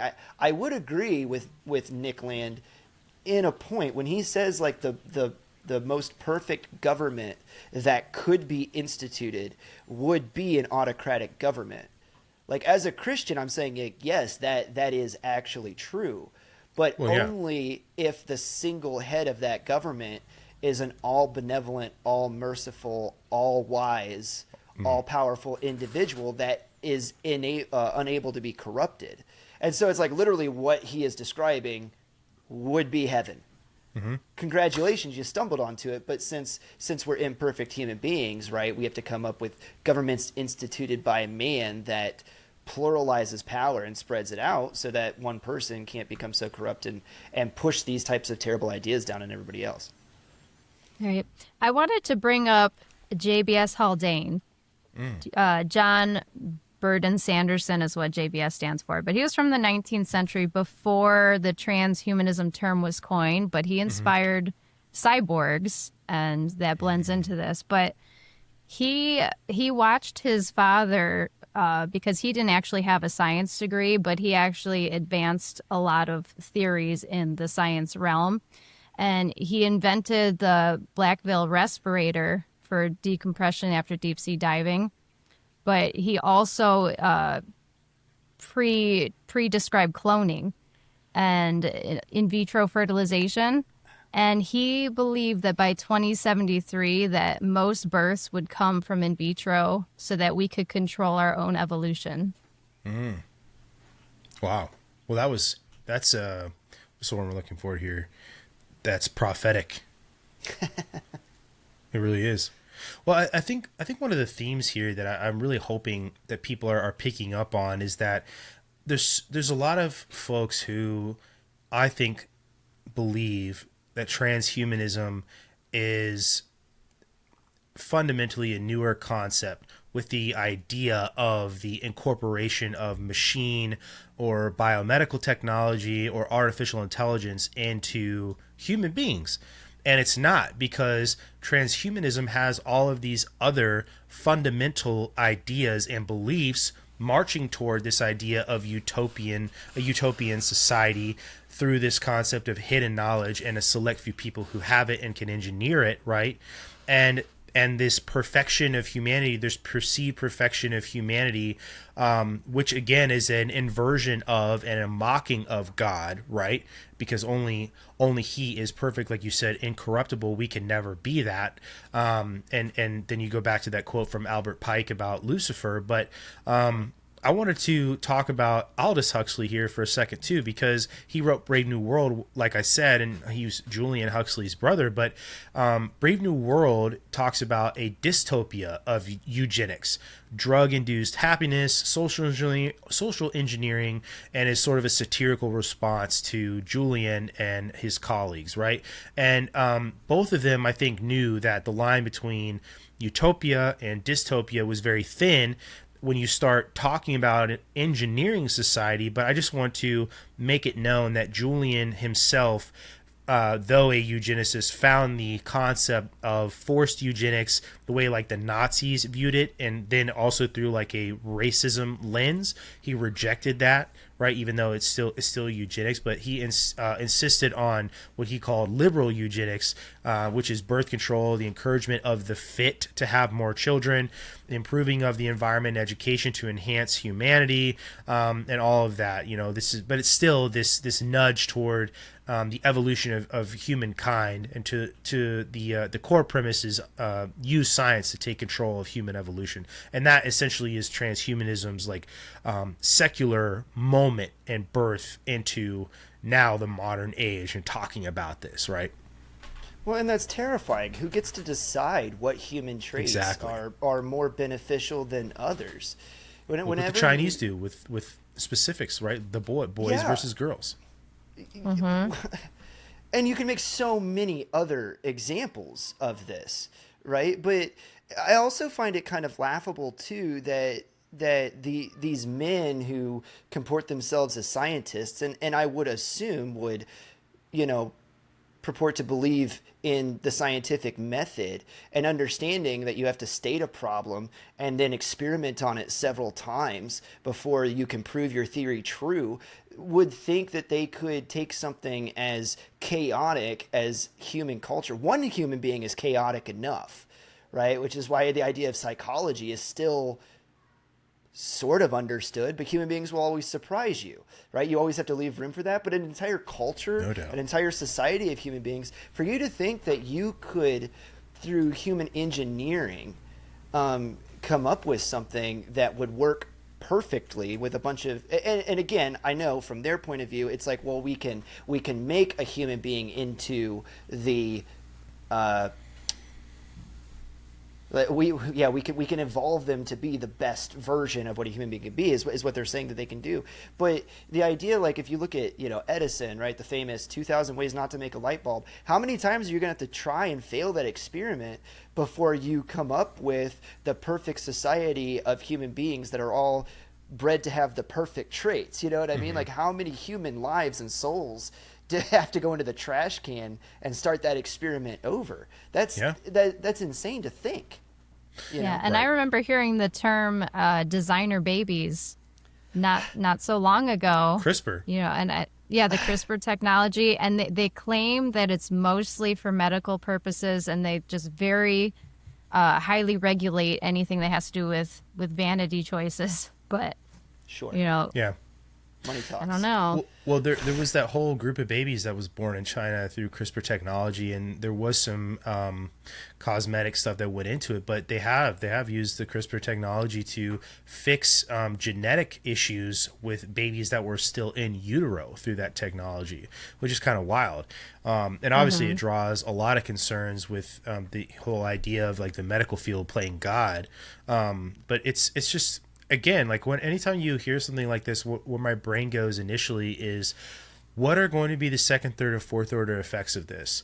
And normally when you hear the medical field or whatever, pharmaceuticals or what have you, talk about things like this and these breakthroughs, obviously just like anything else, the discussion is everything that is positive.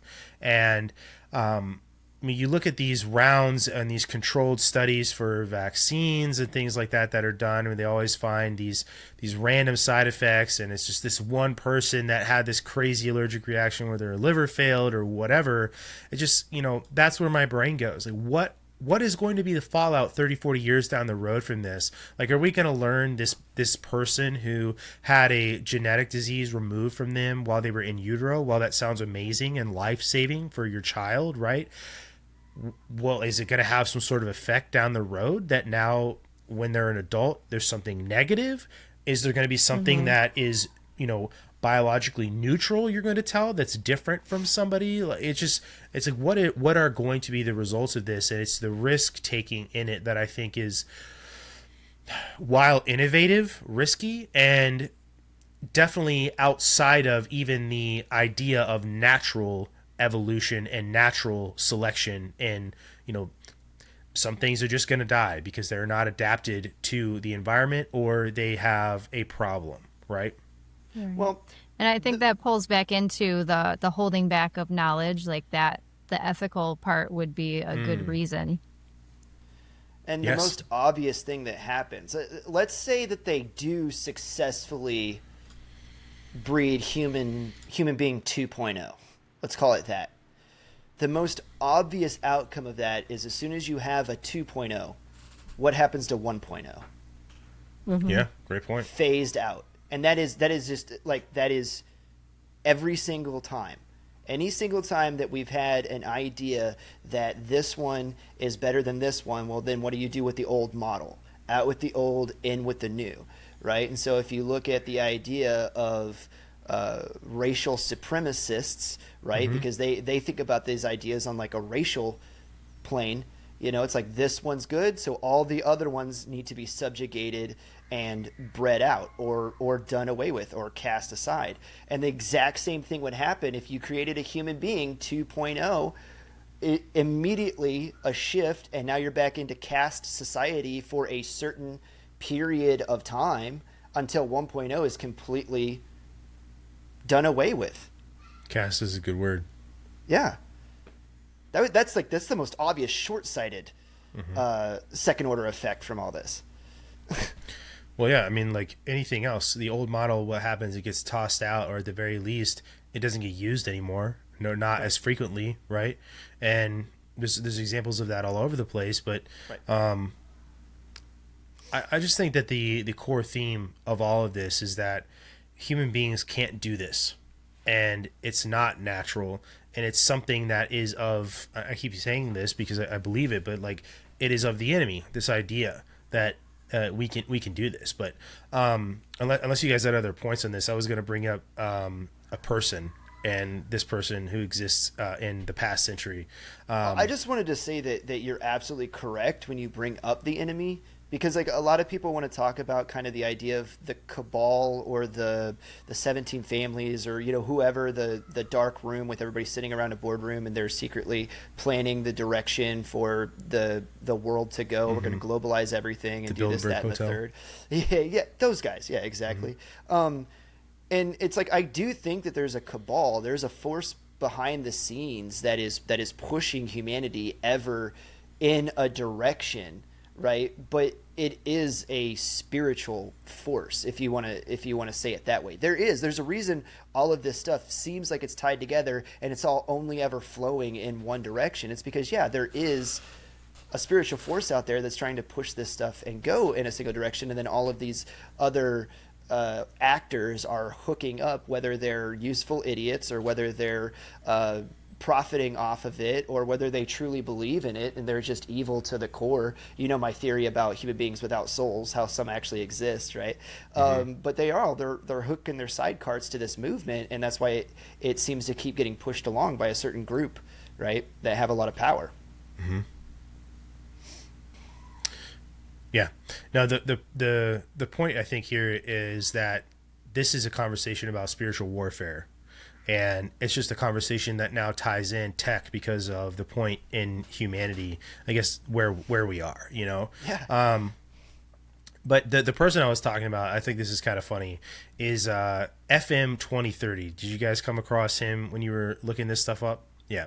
Yes. Yeah, so FM 2030 was actually born as Faridun M. Esfandiri, which is, he was an Iranian American futurist who, I guess in the 1970s and 80s began calling himself FM 2030, and that was signifying essentially that he was going to be a citizen of the future, and that by 2030 is when he was going to turn 100 years old, and he was obsessed with overcoming his own age and death, and then one of the things he did too was refuse to eat meat because he said it was too primitive. He advocated for gender fluidity. A lot of this is starting to sound really familiar. He predicted that there will be artificial organs, bionic implants, space migration, but he actually died of cancer in the year 2000. But he was cryogenically preserved, and his body now is in the Alcor Life Extension Foundation in Arizona, where he is frozen in liquid nitrogen. And the Alcor Life Extension Foundation was founded in 1972, and it's actually the leading cryonics company in the world. And he was the first person they vitrified rather than just freezing. So the idea, I bring him up because essentially the transhumanist faith of all of this is that death is just an engineering problem, and that if you die today and you freeze and wait, that the future technology will resurrect you. And it's, again, this religious theme and the promise of a rebirth, except the savior is not Christ but science, which it I think reminds is me wild. of the mummification of the Egyptians. Yes. And I've noticed how a lot of pretty much everybody's thoughts and theories were not new. Even evolution, before it was even a theory, there was I think it was the 5th century, I don't know, way back, there was the thought like maybe creatures evolve. And there was a guy in the 19th century that was part of this, the JBS Haldane. They said he came up with primordial soup, but it was actually in ancient Sumeria, somebody had already had the concept of the world coming from a chaotic ancient soup in Really? so many words. Yeah. So nothing is new. Wow. Everyone just, they want to pretend that they come up with something that's just amazing. Yeah, and I was going to different. throw another one on the pile too, because we kind of jumped from ancient to the 70s and 80s, but coming through the 1800s, have you ever read the short story by Edgar Allan Poe, The Facts in the Case of M. Valdemar? I have not. So it basically, just in summary, there's a guy, he's on his deathbed, and there's the doctor wants to perform an experiment on him and tells him, like, if he allows him to do this, it might allow him to forego death and put it off. And so the guy agrees, and at the moment that he dies, the doctor hypnotizes him. And then he basically stays in a state of stasis, just laying there on the bed and nothing happens. And then at a certain time frame later, after he's just stayed there, the doctor comes back, unhypnotizes him, gives him the comeback, and the guy stands up, and then basically, like, the end of Indiana Jones, right, in the Raiders of the Lost Ark, basically just melts and then, like, decomposes and catches up to the place where he would have been if they would have let the death process, like, go through, right, at normal speed. And kind of the moral of the story being, you know, it doesn't matter what new scientific methods you have, death can't be escaped. All you did was pause it, you know. So, but yeah, interesting. And I just wanted to bring the reference in, so I'm not just saying stuff. So the guy was in ancient Greece in around 546 BC, Anaximander of Miletus. Okay. He was a philosopher, so had the thought that life might have originated in the sea and that humans evolved from fish-like creatures. Interesting. So fun fact. Darwin, not so original. Right. Well, that's kind of the point I was about to make, is like we keep saying how nothing is new. Like you were talking about, like these ideas have existed, and you know, the guy that in whatever the hell is it, FM 2030, like he believed in vegetarianism and not eating meat, saying it was too primitive, and gender fluidity. Like, these are all these things. Obviously, like, androgyny is something that's existed all the way back to the beginning of humanity. Like, this is nothing new. It just, like, takes new form. But there, if you want to get really esoteric with this, there's this concept of like the shared knowledge and the shared consciousness that we all have as people on this earth. And the reason why nothing is new is because we're just pulling the same ideas out of the ether through the lens of whatever time period we're living in, because these ideas are essentially the conduit, the environment we live in. This sort of spatial concept of information that's just like floating around in the ether that you'll come across. It's all the same and has always been there, and it's all of these same themes that we're talking about with the gifting of knowledge to human beings from whatever you want to call it. You want to call it Prometheus, you want to call it the Watchers, you want to call it whatever it is you want to call it. That these ideas, the reason why nothing is new is because it's all just the same stuff over and over and over again, and it keeps getting introduced and stumbled upon by people because they view all of these things with the same lenses.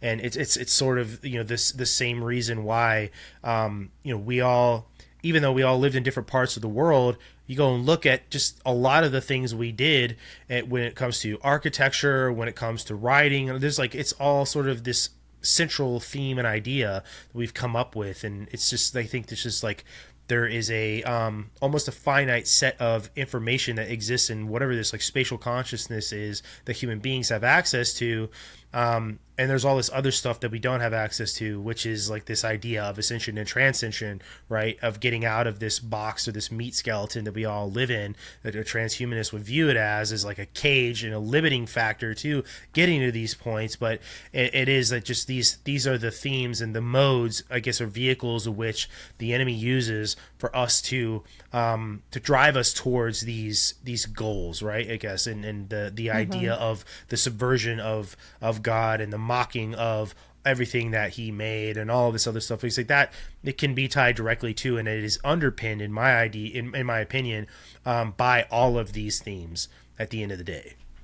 Yeah, it's just new methods to try to achieve ancient desires that we've always had. I heard a speech one time, and I thought it was really interesting, but the main plot behind it was that the enemy, and I'm just going to refer to it the same way that you are, has been trying to kind of bring about the end of mankind since the very beginning, right? But being that, you know, nobody knows the fullness of time until it comes, right, is what Jesus says, that God has basically been stopping that. But it's one of the reasons that you see the cycle, like you're talking about, kind of just repeat itself and roll forward as different people in different generations trying to achieve the same goals, keep stumbling on these same ideas and using different methods to try to implement them. All the way back to like Cain and Abel, you have the first two children born, right? And the one tries to kill the other, and God stands up and stops that, and then he's driven away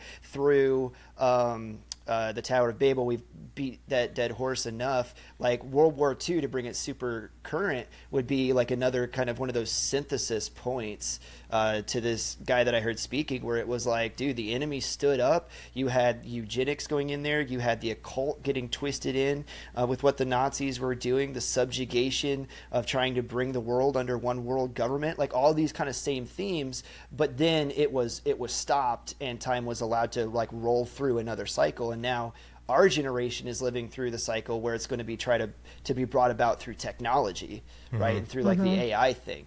But yeah, I completely agree with your analysis on all of that. It does seem like it's all about just being rebellious and crossing set boundaries, like the gender stuff. So that's big in the New Age religion, which is, you know, just an extension of the mysticism. So they think because we have both male and female emotions that there's no such thing as gender. And so they just want to break free of that set boundary of you are born with a certain biology. Yeah. I think humans have this fatal flaw that they think that we can always just make everything better, and we're never satisfied with anything. And that's why these concepts like constantly devolve, right? Like you look at like what Julian Huxley was talking about, like he says he's genuinely seeking the betterment of humanity, but like at the end of the day, the more you talk about uplifting humanity, it just slides right into the management of humanity. And we all know that never ends. And I mean, I would ask you guys this question, like wondering the answer, but kind of feeling like I know what's going to be said. But like, how do you disentangle the noble idea, right, of uplifting humanity, longer life or better life or whatever, from this like idea of elite centralized control?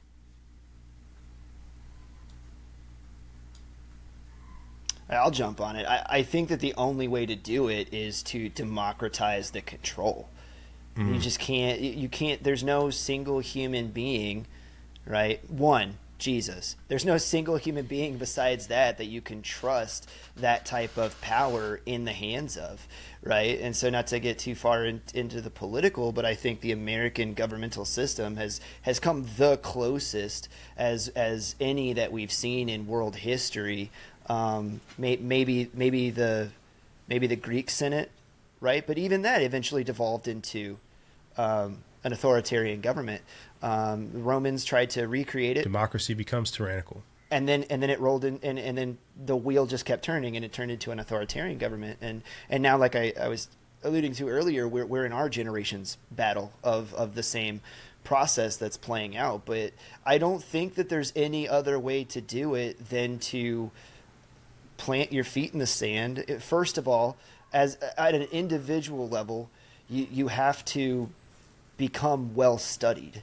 Like you need to go, you need to read, attain as much knowledge as you can of what there is to be able to be learned, so that way you are not easily deceived, right? And then we always have to fight to keep power from ever being sucked into like a single person or a body that is only on one side. So right. I'm glad you said that, Chris, because especially Christians, they read Revelations and they're like, you know what, this global government's gonna happen, and so they just take a back seat and they don't do anything, and they don't resist, they don't speak up. And honestly, that's all you can do while you're here. You have to occupy until Christ returns, right? And so you have to try to become self-sufficient and not so reliant on the things that we consider comfortable. I think that's the best thing you could do. I was just gonna jump like kind of like up into like modern time and the like the WEF and all this the transhumanist movement. One of the more modern ones was the World Transhumanist Association, which is now called Humanity Plus, of course. But it was co-founded by a guy named Nick Bostrom. Subscriber model. I know, dude. Yeah, subscribe for more. Human Plus. The more money you spend, the more super longevity crap and super intelligence stuff will attach to your Neuralink. But anyway, they actually have a transhumanist declaration as well. And the whole idea is that humans can and should use technology to basically become a better physical and mental person, and that we should pursue morphological freedom, which is the right to modify your own body, and that this is essentially a concept that should be adopted well into the future. One of the things too this brings up is to me like thought process is obviously like Neuralink, and it's the tiny like brain implant or wire or whatever. Elon Musk actually is quoted with saying the best way to avoid a dystopian nightmare is to form a symbiosis with machines. Right? Like, it's so funny how... Just accept your overlords. Don't fight them. We're here to help. It's just funny how so often people like him, they use the problem as the solution. Sorry about that. Again, technical difficulty, guys. But the thing I was just trying to say is that so often these guys view the problem as the solution. Like his quote, "The best way to avoid a dystopian nightmare is to form a symbiosis with machines." Like that doesn't sound like avoiding a dystopian nightmare. That sounds like literally the dystopian nightmare. Like we had an entire freaking movie about this, series of movies back in the day, right? Which, very interesting, both of those, the Coen brothers became trans, which I think is a little odd and telling. But another thing he said at a conference was becoming one with AI would allow humans to stay relevant, to achieve a symbiosis between human and machine intelligence. And he, like you said, Chris, is proposing essentially a surrender of humanity and our human boundaries and cross over this line into being an android, essentially. And it's like, if you can't beat it, join it, essentially. Like, that sounds like somebody who has no faith in humanity. And I mentioned as well earlier, Yuval Noah Harari. This is somebody that works very closely with a lot of tech CEOs, but he's quoted as well as saying, "We are probably one of the last generations of Homo sapiens, because in the coming decades, we will learn to engineer our bodies and our minds." And he foresees a future of upgraded humans. This is a quote from him, hinting at a divide and a new elite version of Homo Deus ruling over a mass of useless Homo sapiens. So this goes to your question earlier, Chris, about, well, what happens with the old model, right? And at Davos, where he was speaking with the World Economic Forum, Harari issued a warning where he said that we humans should get used to the idea that we are no longer mysterious souls. We are now hackable animals. That's what we are. And that is a direct quote from him. And he feels like using essentially biometric data, and now you think too about the breaching and selling of all of this biometric data with things like 23andMe and what's the other one? Ancestry.com. Ancestry.com, right? He says that if we use all this data, we will better understand ourselves and can manipulate our feelings and decisions, another quote. And so he's somebody who goes to the WEF essentially all the time, and he's a key speaker. And I'll give you one last quote from him, because this is like, it wraps all of this up. And this guy is like literally a Bond villain if you listen to a lot of the things he says. But he claims that that the idea that humans have a soul gifted by God is an outdated myth. Like, this is what he says. And he replaces it with something he says is a data-driven creed, and this is what it is. Science is replacing evolution by natural selection with evolution by intelligent design, not the intelligent design of some god above the clouds, but our intelligent design and the design of our clouds, the IBM cloud, the Microsoft cloud. These are the new driving forces of evolution. Man's technology becomes the new providence. And this is exactly where these people think, and this is where this covert idea becomes more overt, right? And there's other people. This is why I also talk about. I think it's so weird, and I'm just going to say this, and no like real shade, but there are so many podcasts, or a couple of podcasts. They should say a couple and not a lot of podcasters that have ties to Peter Thiel. Just put it that way. And Peter Thiel, obviously, he's a venture capitalist. He's poured a lot of money into anti-aging startups, brain uploading research, so like your knowledge and consciousness being uploaded into a digital format and you can continue living. He's spoken, obviously we listened to him not that long ago on a live show, but it's like oddly spiritual terms about technology's promise, right? And he has this like fascination with the idea that human beings can attain immortality. They have to basically use the technology and this idea of attaining mortality to get there by collective tyranny, right? And in a recent dialogue, we listened to him talk about where he was asked, like, in the future, do you see a future, or do you think it's a good idea in the future? Do you envision a future where human beings are still around? And I'm paraphrasing, and he hesitates. It's this really, really odd hesitation. Like, you would think, like, obviously you would think that the answer would be yes, but in another interview, he actually invoked the book of Revelation, and he was comparing and using the global crisis as a climate change or pandemics or whatever AI risk. And as a pretext for the Antichrist. And he said the Antichrist figure will be a one-world authoritarian ruler or a bad singularity in which all power is centralized. And that's, again, what Chris was talking about earlier with this idea that AI is this Antichrist, so to speak, but that he warns essentially that pushing for a singular global order to save humanity is mirroring the prophesized evil of a false savior, right? And but he got called out in that interview with, you talk about this all the time, but yet with your technology and Palantir and the way it's being used, are you not concerned that you are now literally creating the system with which the Antichrist would enact its techno-utopian dystopian control? And he was like, oh, well, basically, I mean, if, I don't think so, I'd like to think that, like, it's just not a good answer, it's just kind of wild to me. Right. Now it's becoming more overt. Yeah, definitely. If you can't beat them, join them mentality with some of these people. You gotta wonder: are they trying to be that character in Revelation just for fun, or are they just going for the ride and just hoping they miss out on that part of history? But when you were talking about uploading the mind, I wanted to bring up another figure. So this person is now named Martine Rothblatt. Used to be Martin. So you can guess what might have happened there.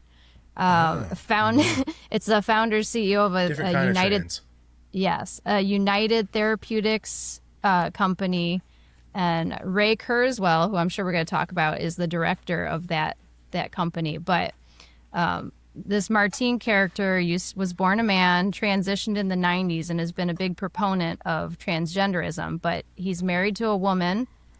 And he created a thing called Mind Clone. So uploading the personality, emotions, pretty much everything of his current wife. It's called Bina 48. It's a prototype. And it's just a robotic head modeled after his wife, which is creepy as heck in my opinion. Whoa.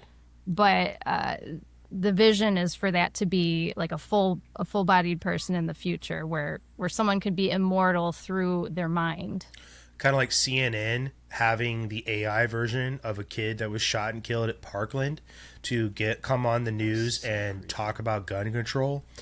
First, that's just freaking gross. We don't need to tie that into the whole transhumanism thing, but even though that is kind of like an example of it, that's just disgusting that he did that, yeah. I think, but that they did that. And also, too, I think it's even more disgusting that it was sanctioned by the parents. But, I mean, to talk more about, Peter Thiel, the guy has this skepticism about technology being used in a way to control humanity. And he even talks about and criticizes, China's style, the social credit system and the surveillance state that exists on steroids over in China. But then goes and does all this shit, and you go and listen to him and it's like, bro, I don't believe you because your actions don't line up with your words. And you can't pretend to be this haphazard venture capitalist intelligent dude that just happens to stumble onto all of this technocracy, transhumanist crap that does lead to and is leading to a total surveillance state. You talk about when we talk about this on the show all the time about Laura Loomer's comment or tweet during the LA riots recently with ICE. You can't tell me you don't want to see Palantir's new tech being used here in LA to find all of these dissenters out there, right? That's literally the one world government authoritarian China model that he sort of pretends to be skeptical of. And I just don't believe him. I just don't think you haphazardly wander into this like Matt Damon walking into a classroom and there's an equation on the board and he just so happens to solve it. You right now, you are creating a problem or a solution for a problem that doesn't exist. That's what you're doing. You are literally just marching us towards this direction you claim to be skeptical of. It makes absolutely no sense. This is, at the end of the day, your decision, and you can just not do this, but you are choosing to. And he spent his adult lifetime doing it too. To your point, right? There's a couple of points that I want to make on this. One is kind of low hanging fruit, but I do think it's absolutely hilarious that all of these individuals like Peter Thiel, Klaus Schwab, that like to push this idea of transhumanism and the idea that we can come up with the evolutionarily perfect human being. These are all people that like they've never seen the inside of a gym. You can tell that their diet is absolute and total shit. They don't look like paragons of health or fitness by any means, and yet they're going to tell us what the perfect human being looks like and like how it should be, But like putting that aside, because obviously hypocrisy isn't a great argument. Like that's what people who are losing, they resort to arguing about hypocrisy, because obviously it's just about power for these people, and that's all that they care about. But I do find it funny, the Peter Thiel quote that you were making earlier about, hey, like these are going to be the things that solve climate change and that solve I can't remember the other one that you were talking about, but it's like these are all problems. Longevity. Yeah. Well, but these are all problems that you guys believe are human created problems, right? I don't personally subscribe to the problem.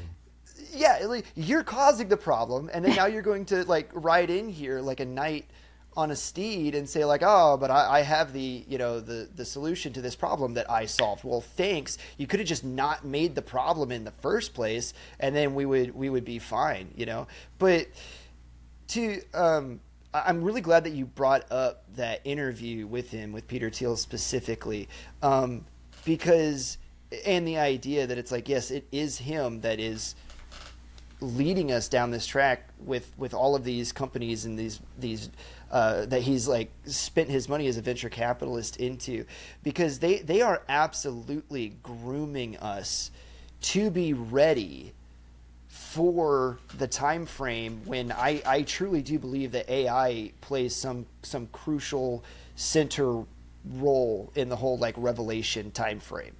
Somehow AI is like central to that. I don't quite know how yet, but I know that it is. And in order to like get humanity ready to accept that, you see the pushing of the large language models, kind of where that started, and pushing that out into society. We were talking just last night about how they saw a drop of 10% on ChatGPT when all the college students are out on summer break now. So it's like we know for a fact that students aren't learning at college anymore. They're just becoming more and more reliant on AI. And if you're just learning how to prompt AI and not internalizing a wealth of knowledge for yourself through the discipline of academic study, then you're just going to be a functional ignoramus, like by definition, because you don't know anything. The computer knows everything. And so that's like part of the grooming.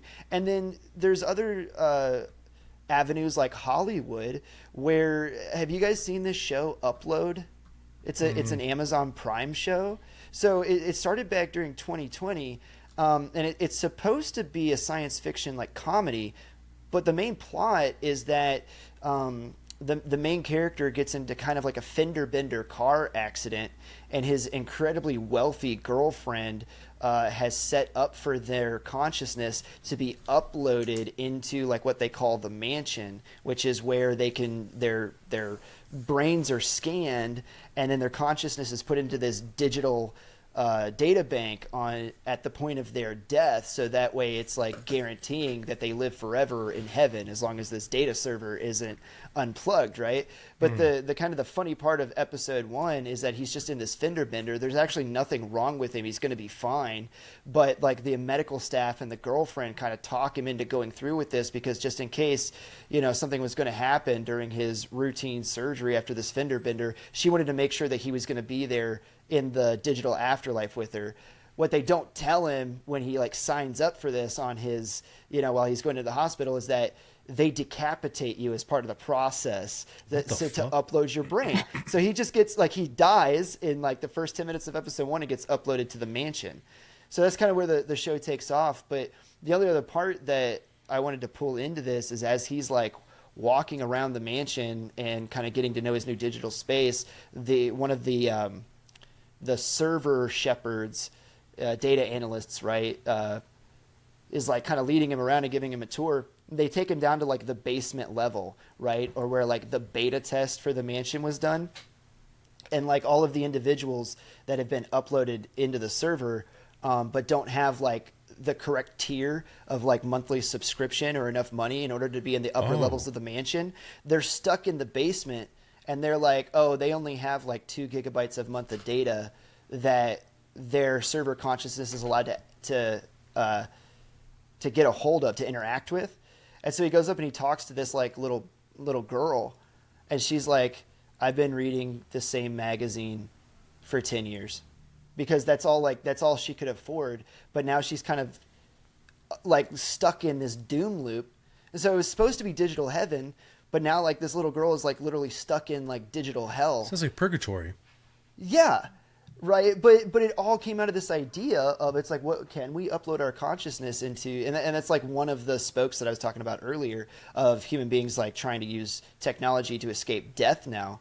Right. But yeah, like, things like that are absolutely being like pushed into Hollywood and being pushed into the culture to get people to kind of warm up to this idea. Right. Because it's like they couldn't just jump to AI being in control all at once, right? It's like, no, we start with the LLMs, and they'll become, hooked on that, and then we'll give them kind of the robots after that, and then like we'll introduce the sex bots because that's coming, and then, pun intended. And then like by the time we get to the end, it's like people will probably fall right in line with what people like Elon Musk is saying is like, look, you should probably just give up now. It's better to assimilate than to be exterminated. Mm-hmm. Well, I actually found an article from the WEF from 2018 that it sort of ties into what you're saying, but I'll just read you a quote from it. It says, this digital identity determines what products, services, and information we can access, or conversely, what is closed off to us. And so the total integration of data that would make the legendary seeing eye, right, seem dim. But it's just kind of funny because there's this vision of omniscient governance and secret societies that they have, but then to look at it through this lens that Klaus Schwab talks about with the fourth industrial revolution, he says it'll lead us to a fusion of our physical and digital biological identities. So yeah, it almost sounds like predictive programming, what you're talking about with this. I mean, and then look at the whole goal of like VR and AR, like augmented reality and virtual reality, the what do you call it? Like the metasphere? What are the metaverse? The freaking metaverse? Yeah, that Mark Zuckerberg. And just think of all the money that he just spent on that guy. I can't remember his name now, but we talked about him last night on the live. Ditke? Yeah.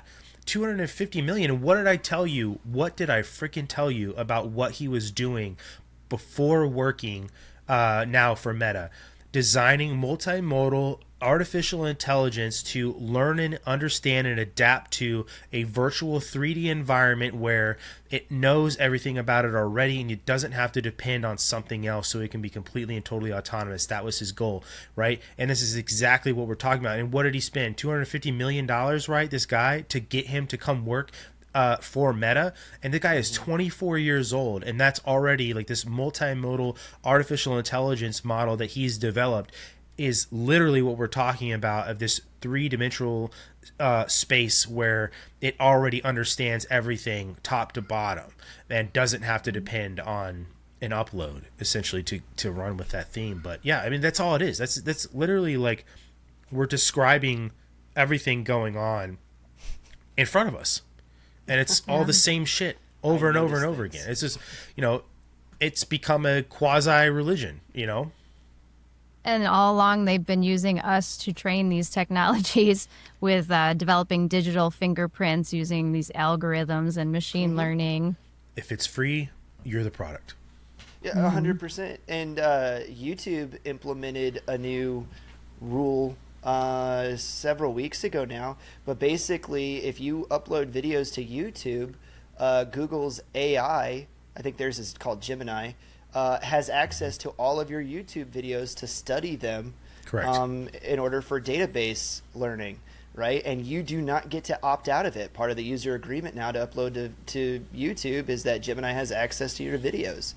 So can I just say how wild it is that like we're we're talking about all this, and it is still our decision, and like we know all of this stuff is happening,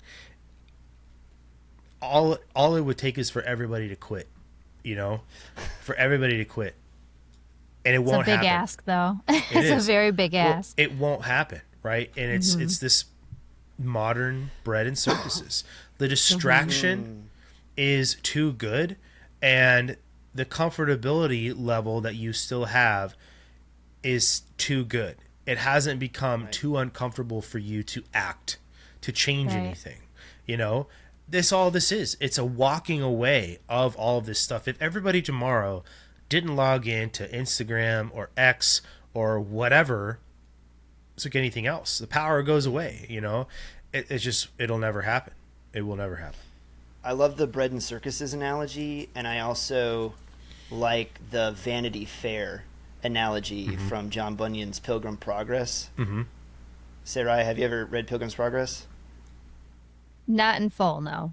Okay. But it's the idea that the road has to go through Vanity Fair, right? And Christian's not allowed to step off the road to the left or the right, so he has to go through it. And while he's going through, it's the idea that it's a town, and it's this eternal carnival that runs 24/7, 365. It never shuts down, and any carnal want or desire that you could ever possibly have is provided to you in abundance at the fair. And so many people that are on their way to, in the book, they call the celestial city, which is the representation of heaven, have to pass through this fair, and the bulk of people that do end up just staying there forever, never moving on. But as Christian and Hopeful are walking through there, all they're doing is just keeping their heads down, and they're walking, and these people are like, hey, come to this booth, come to that booth, come, do whatever. And they're just like, nope, no thank you. They don't preach the gospel. They don't interact with anybody at all. And yet these townspeople grab them and throw them in jail for the crime of not participating in the fair. They didn't do anything. They just didn't participate, and so they're thrown in jail for it.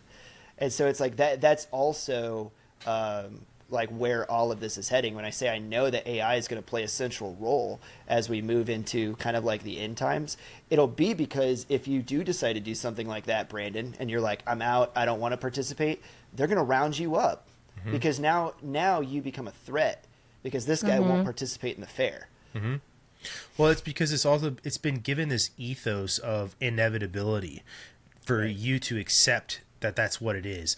It's almost like we're all just like watching TV waiting for the end times. It's like, okay, well, the asteroid is coming. I know the end is coming. Fuck it. I'm going into massive amounts of credit card debt on DoorDash, and I'm getting every subscription service I can get. And that's all I'm going to do until the asteroid smashes into Earth is pound Wingstop and watch TV shows. And that's what it is. It's like the train is coming at us and we don't put down the phone, and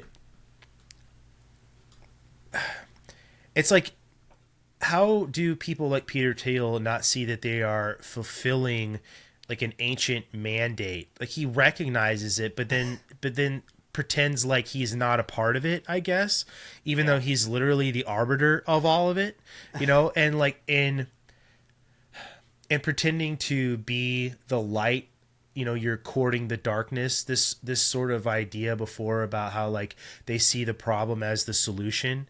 And I think it is. I think that that's a good way to put it, that the ethos of inevitability that I was just talking about, that they're trying to get everybody to see, it really is an ethos of inevitability, but in a different format. Like, this is going to happen because it has to happen for the second coming, right? But they think that it's an inevitability because we are going to get to a place where we can be like God and live forever, but that's not going to happen, And there is another initiative in Russia called the 2045 initiative, and the symbol for the 2045 initiative is a hummingbird, which in Hindu theology is like a symbol of the soul's flight from like this world to like the next. You know what I mean? But it's just like this exists all over the world is kind of why I bring up like the Russian version of this, because it's it's something that's gonna happen. It's just gonna happen, you know. And like, I don't think, as much as like we fight it, and maybe we're a minor speed bump in the progression towards it. Like, I guess I don't take the inevitability as like a doom, but like more like a it's coming, and I know what is going to happen and what I need to do. So there's almost there's a peace in knowing that it's coming, because it's like, well, I guess I mean, I'm not going to stop it, but I also know what I need to do to actually live beyond it. And it isn't, forking my body over into a techno code and being an upload subscription service, you know. And it, like, the other thing I was thinking of too, when you were talking about upload and, this little girl lives in purgatory, it also, it just reminds me of like Plato's allegory of the cave. You know, she exists in the beta tested version in the basement, you know, and doesn't have access to all the other stuff at the top. But in reality, like, that entire mansion is Plato's cave, you know. Might have been a little boy. I thought whatever. I've never seen it, but Yeah, I saw a quote. Someone's like, I'm waiting for the day where I have to pay $25 a month to access my brain. And it makes me think of Elon's Neuralink and those interfaces that they're trying to make happen. Sorry, these thoughts are not allowed right now. Well, and I also thought too, while you were describing that, Brandon, that the inevitability argument also kind of gives them a justification in the way that it assuages their guilt. It's the idea of like, well, it's going to happen. It might as well be me too. It's not my fault. It's just going to happen. So, you know what I mean?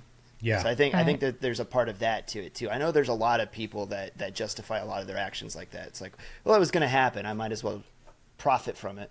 You're right. Well, they'll come from the angle of, well, it brings this good to society, and while good people are in control of it, it's not really a threat. But that's very short-sighted. Yes.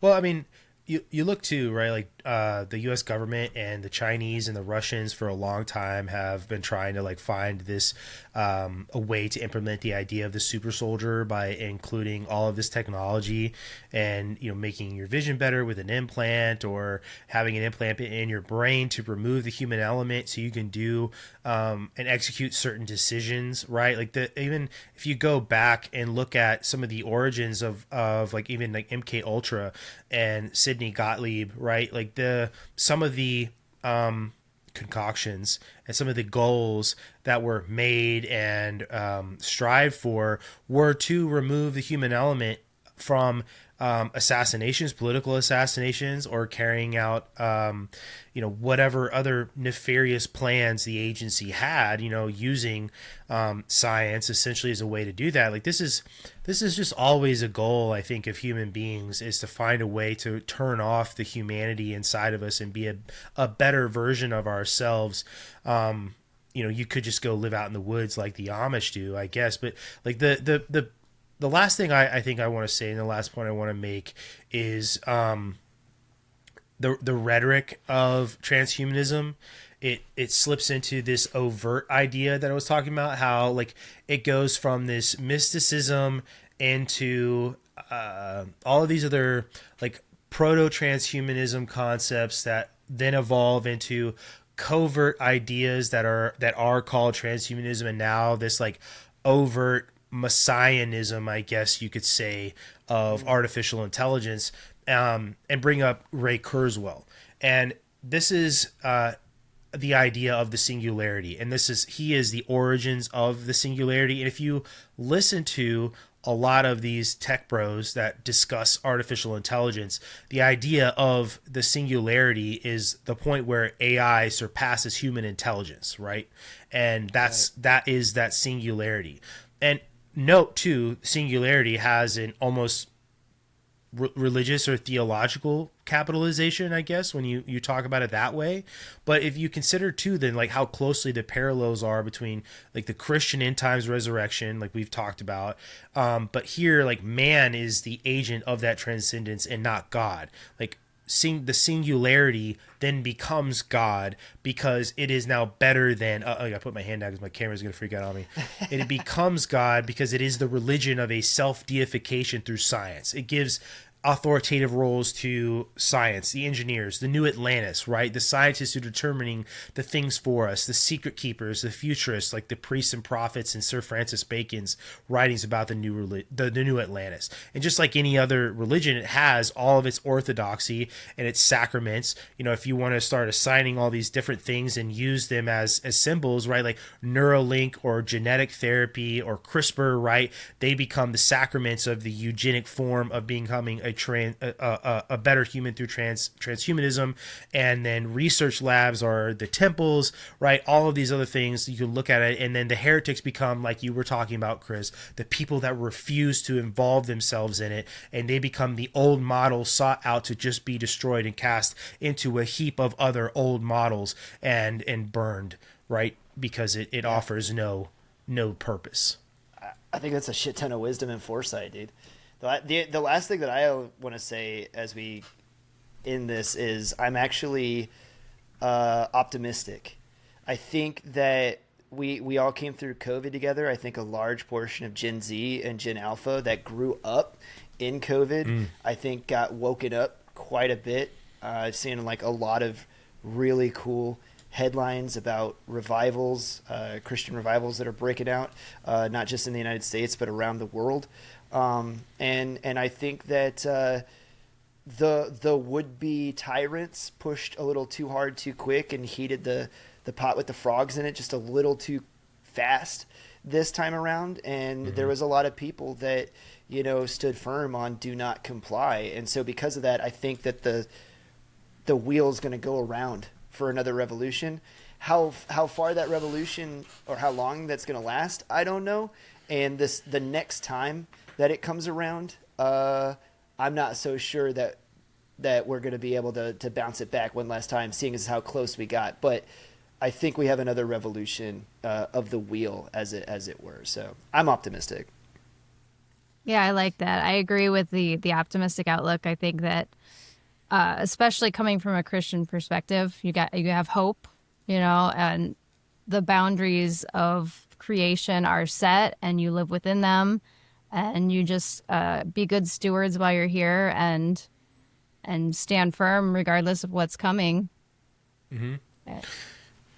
I you know, this struggle that I was talking about before with getting offline and agreeing to do it, it's a Faustian bargain, right? It's this deal with the devil essentially, and eventually the devil comes to claim Faust and claim what you made a deal with him for, right? Yep. I think it's become impossible to exist outside of this digital apparatus for most people without some serious intentionality in getting outside of all of this, right? Like, because, you know, you could make examples of like the Amish, or there are other communities around the world that live totally and completely off grid. But I guess when you I always ask myself, like, why do they leave them alone so much? And I think the idea is like they're so far removed from all this stuff that they're not a threat right now, because they're so small in numbers and they have no real participation in it, that there's almost an obliviousness to all of this.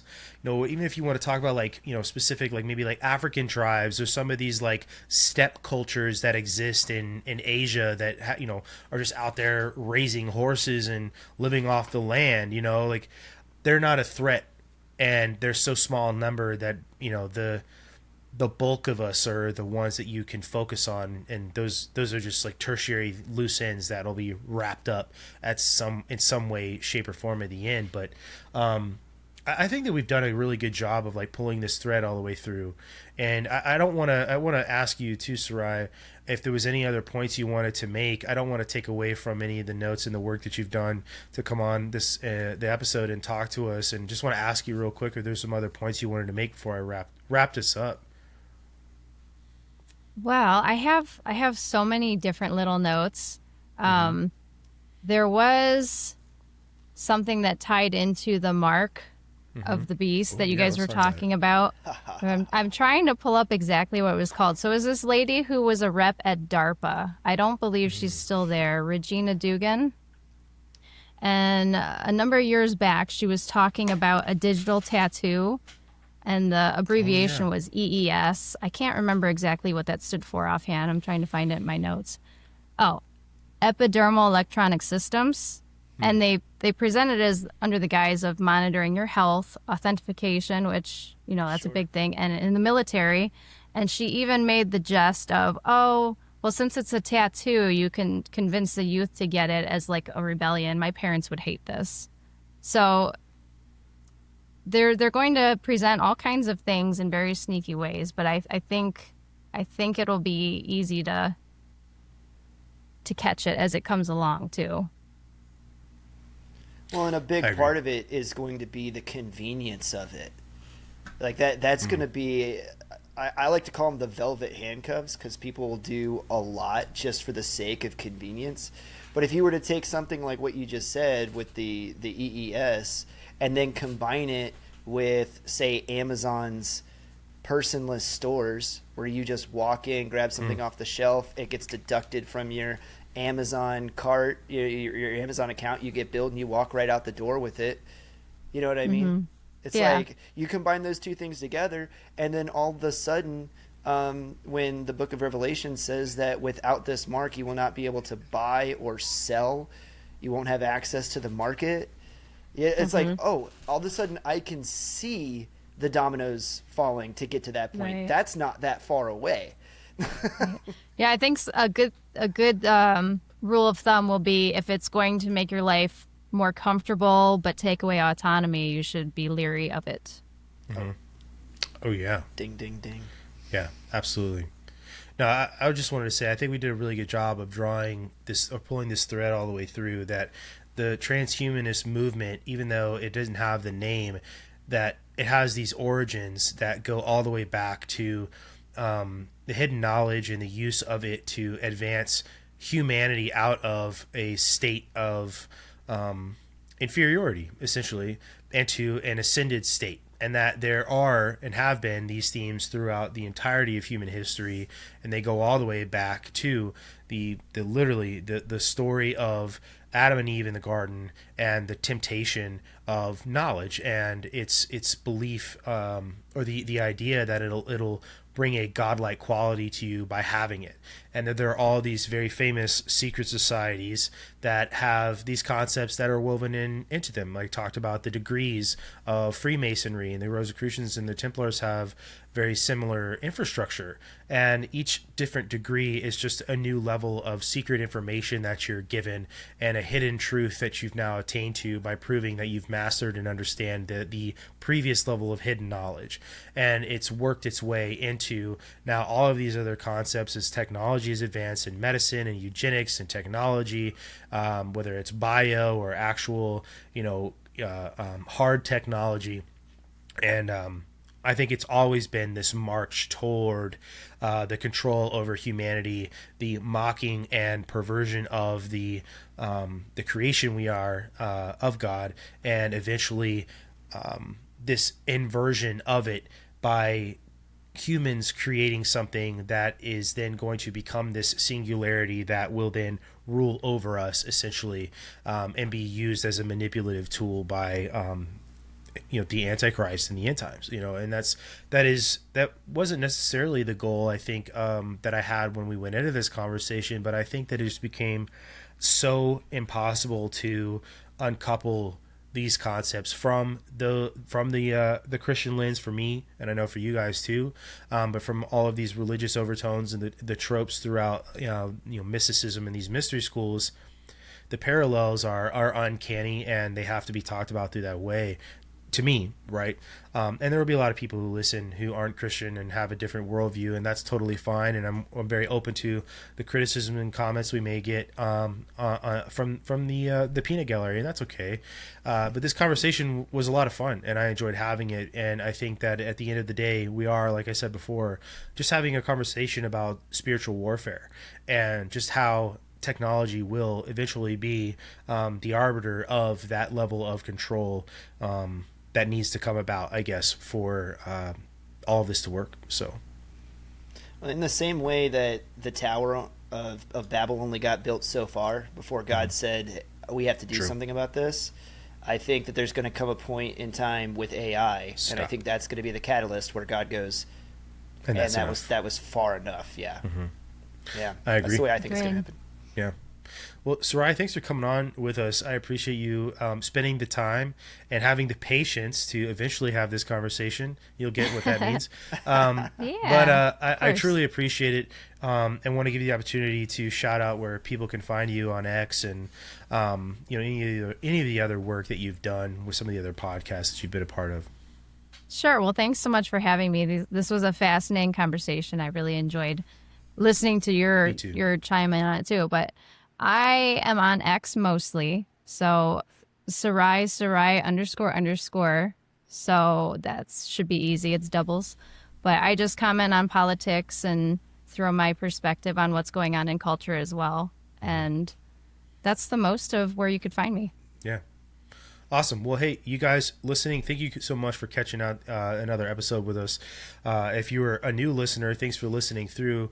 Do us a favor, hit that subscribe button, especially if you're over on Rumble. The goal of trying to get to 10,000 subscribers by the end of the year. Consider being a subscriber over on our Patreon. We just have the bare minimum over on Patreon as the $5, which is what Patreon will let you have as the minimum. You can sign up, be a fire starter, get early access to new episodes, exclusive merch, hop in our Discord, and also, as always, check out the show notes for our sponsors. We've got Outpouch, we've got Kill Cliff Energy, we've got Protect Hydration and Sleep. And yeah, so we'll catch you guys in the next episode. Sarai, thank you again, and have a good night.